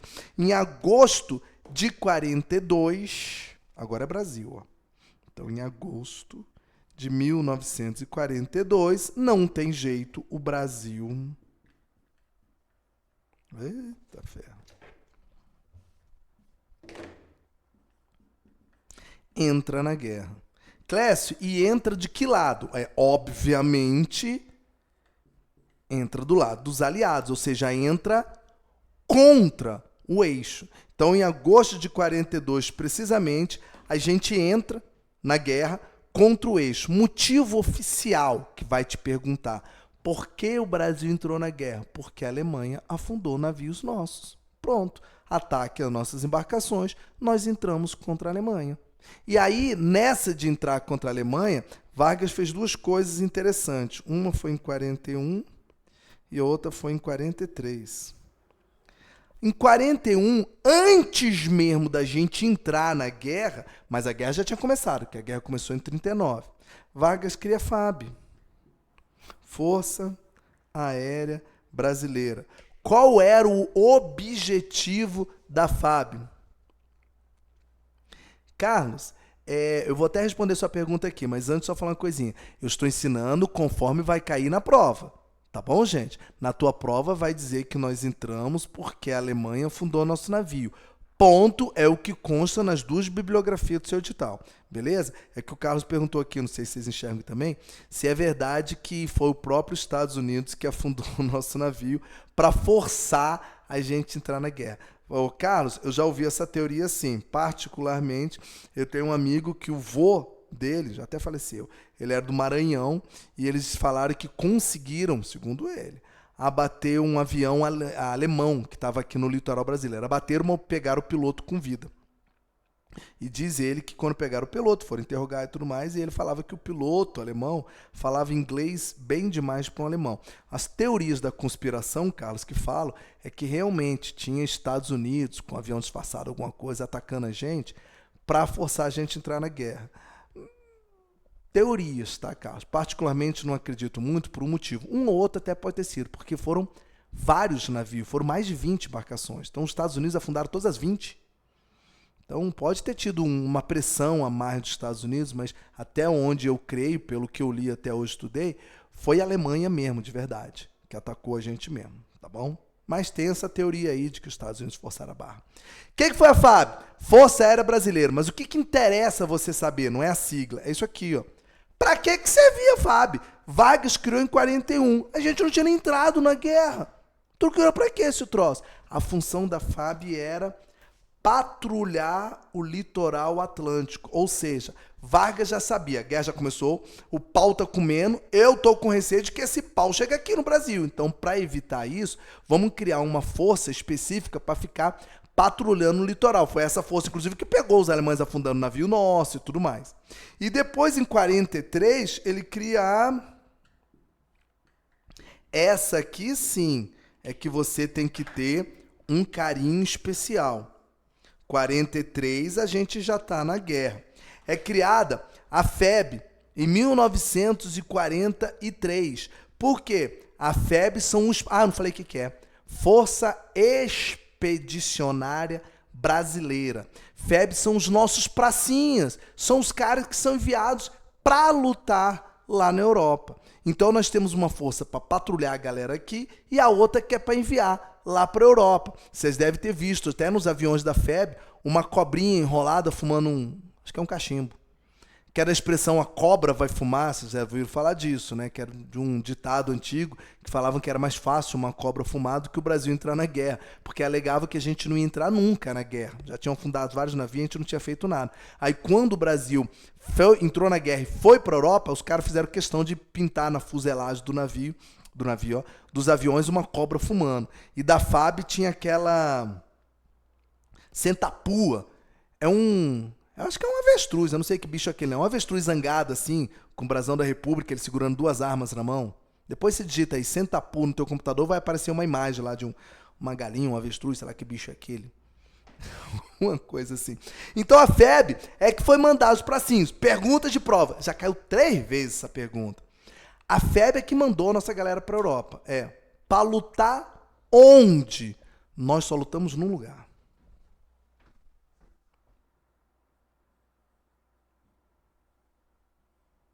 Aqui. A gente só lutou na Itália. Ah, Clécio, mas eu vi uma revista que tinha soldado brasileiro na África, tinha na Alemanha. Tá, isoladamente até pode ir, mas como instituição, nós lutamos apenas na Itália. Beleza? A FEB foi mandada para lá. Em 44, nós iniciamos umas batalhas lá, auxiliando o 5º Batalhão de Infantaria norte-americano. E em 45 fizemos importantes batalhas, como a Batalha de Montese, que o Brasil ganhou, a Batalha de Monte Castelo. Inclusive o Morro de Monte Castelo ficou famoso porque foi um lugar que os Estados Unidos tinham tentado dominar 2 vezes e não conseguiram. E nós conseguimos. A aula que vem eu conto até uma curiosidade como é que a gente conseguiu. Foi meio sorte, meio habilidade. Mas enfim, o fato é que a FEB fez muito bonito, muito. Nós lutamos na Itália, demos tapa na cara de nazista lá de mão aberta, fizemos a FEB, fez um troço, uma expedição excelente, tanto que o Brasil até hoje é reconhecido na Itália, tá? Todo dia 15 e 16 de dezembro, na cidade de Toscana, se eu não me engano, é feita uma homenagem lá para os pracinhas brasileiros, cantam um hino em português, tem um cemitério lá dos 3 brasileiros que são tidos como herói, que conseguiram bloquear uma tropa alemã. Então o Brasil fez bonito nessa guerra. Até hoje ele é tido como um dos países importantes no auxílio aos norte-americanos. A Itália tem uma gratidão muito grande pela FEB, pelos pracinhos brasileiros, que libertou a Itália dos fascistas. E no final, só para terminar, a guerra termina, eu acho que você sabe, com esse lado aqui vencedor. Claro. Então a gente terminou do lado que venceu. Então o Brasil participou ativamente, tem até umas coisas que eu queria falar aqui, filme, música e tudo, não vai dar tempo. O Brasil participou ativamente da Segunda Guerra e ganhou a Segunda Guerra. Diferente da primeira, essa nós entramos propriamente. Fomos para lá, lutamos, mandamos aviões, os caras... Vou falar uma coisinha aqui para você, já que eu sou extremamente patriota. Tem alguns pracinhas que estão vivos até hoje. Esses caras você pode tirar o chapéu, prestar continência, fazer o diabo que for, porque essa galera merece todo o reconhecimento. Essa galera você pode chamar de herói mesmo. Os caras que foram lutar lá. Lutaram não tendo tantos recursos quanto os Estados Unidos e conseguiram fazer coisas até que os Estados Unidos não conseguiam fazer. Do nosso jeito, o brasileiro consegue fazer uns troços que até Deus duvida. O Amazon está falando que senta apoio ao grito de guerra do primeiro grupo de aviação de caça da FEB. Esse termo era usado como uma gíria militar de incentivo durante os combates. Possui um significado semelhante a manda bala, manda brasa, desce a lenha. É isso mesmo. É isso mesmo, é como se fosse um grito, não tem uma expressão, né? Sentapua, que tá lá nos aviões, é mandado para lá, e depois tem o da cobra vai fumar, que é mandado para a FEB. Sentapua tá na FAB, cobra fumando, e fumou a cobra lá. Gente, só que aí eu vou ter que, por causa do horário, eu vou ter que parar o seguinte, tem mais um monte de curiosidade da guerra que eu posso continuar na aula que vem. Então vamos fazer o seguinte, aula que vem eu vou terminar com o finalzinho da Segunda Guerra para terminar o governo Vargas de 45, porque não acabou não. Só posso te deixar uma pulga na orelha para você ficar curioso. O que foi? Clécio, a gente lutou na Segunda Guerra. A gente lutou contra a Alemanha, a Itália. Nós vencemos a guerra. E isso foi uma desgraça para Vargas. Mas que desgraça, Clécio? A gente ganhou. Ainda ganhou dinheiro, porque você falou que a Segunda Guerra aumentou nossa economia. Como é que foi desgraça? Aula que vem eu explico isso para vocês. Beleza, querido? Aula que vem eu falo mais da Segunda Guerra, tá? Que não deu tempo de falar hoje, foi meio corrido. Eu cito mais algumas coisinhas, até algumas curiosidades, como é que dominou Monte Castelo e tudo mais. Queridos, uma boa noite. Obrigado pela tua paciência e participação de vocês aqui, galera. Bons tempos. Ah, Amazonas, esteve lá na FAB, né, danado? É, isso mesmo, Leonardo. Até hoje tem umas distorções que faz aí. Obrigado, galera. Obrigado pela paciência de vocês. A gente se encontra semana que vem. Boa noite, fica com Deus. Bom descanso pra vocês agora. Tchau, galera. Até. Ei, Thiago.